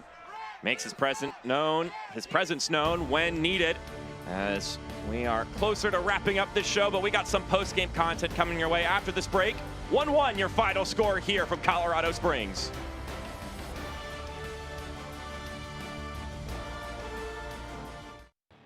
Tell me, are you ready?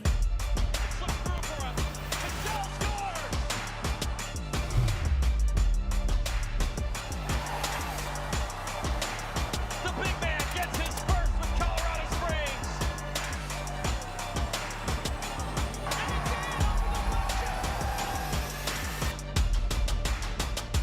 Sponsored by the Royal Gorge Bridge and Park. When it comes to accuracy, the News 5 weather team has it. Hey, watch this.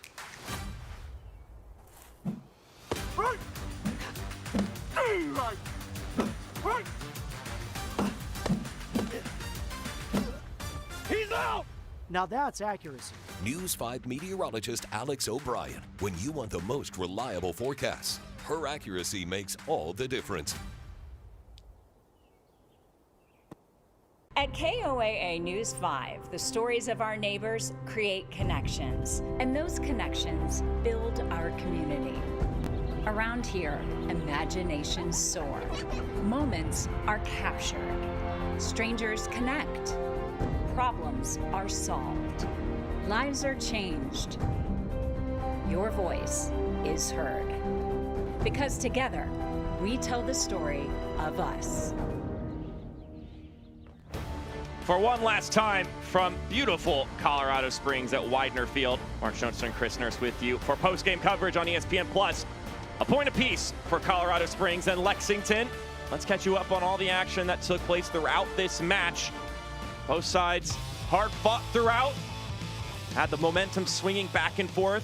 Teams making the decisions when to be aggressive, when to lay off. And the first chance Lexington had to get into this game, they took full advantage of.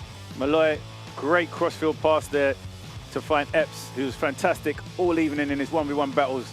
Beats his man, delivers into the box. Zenge arriving at the right time at the back post, gives his team the lead. And they would hold that lead for a lot of this game, Lexington.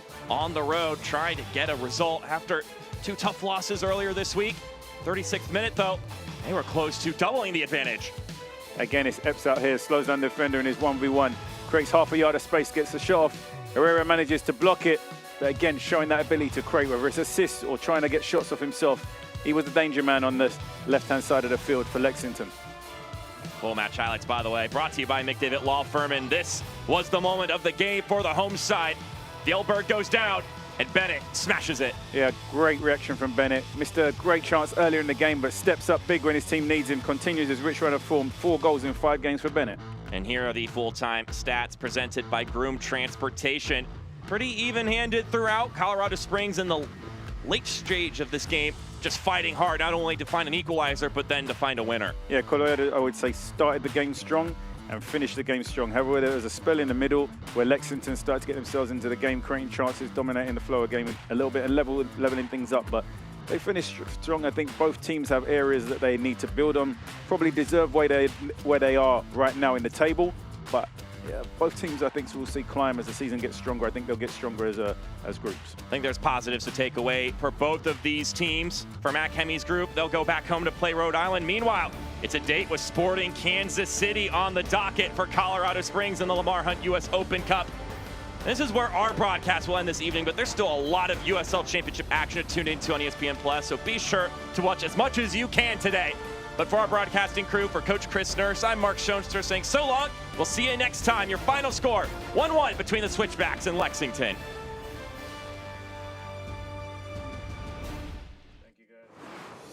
This copyrighted telecast of the United Soccer League cannot be retransmitted, rebroadcast, or reproduced without the express written consent of the United Soccer League.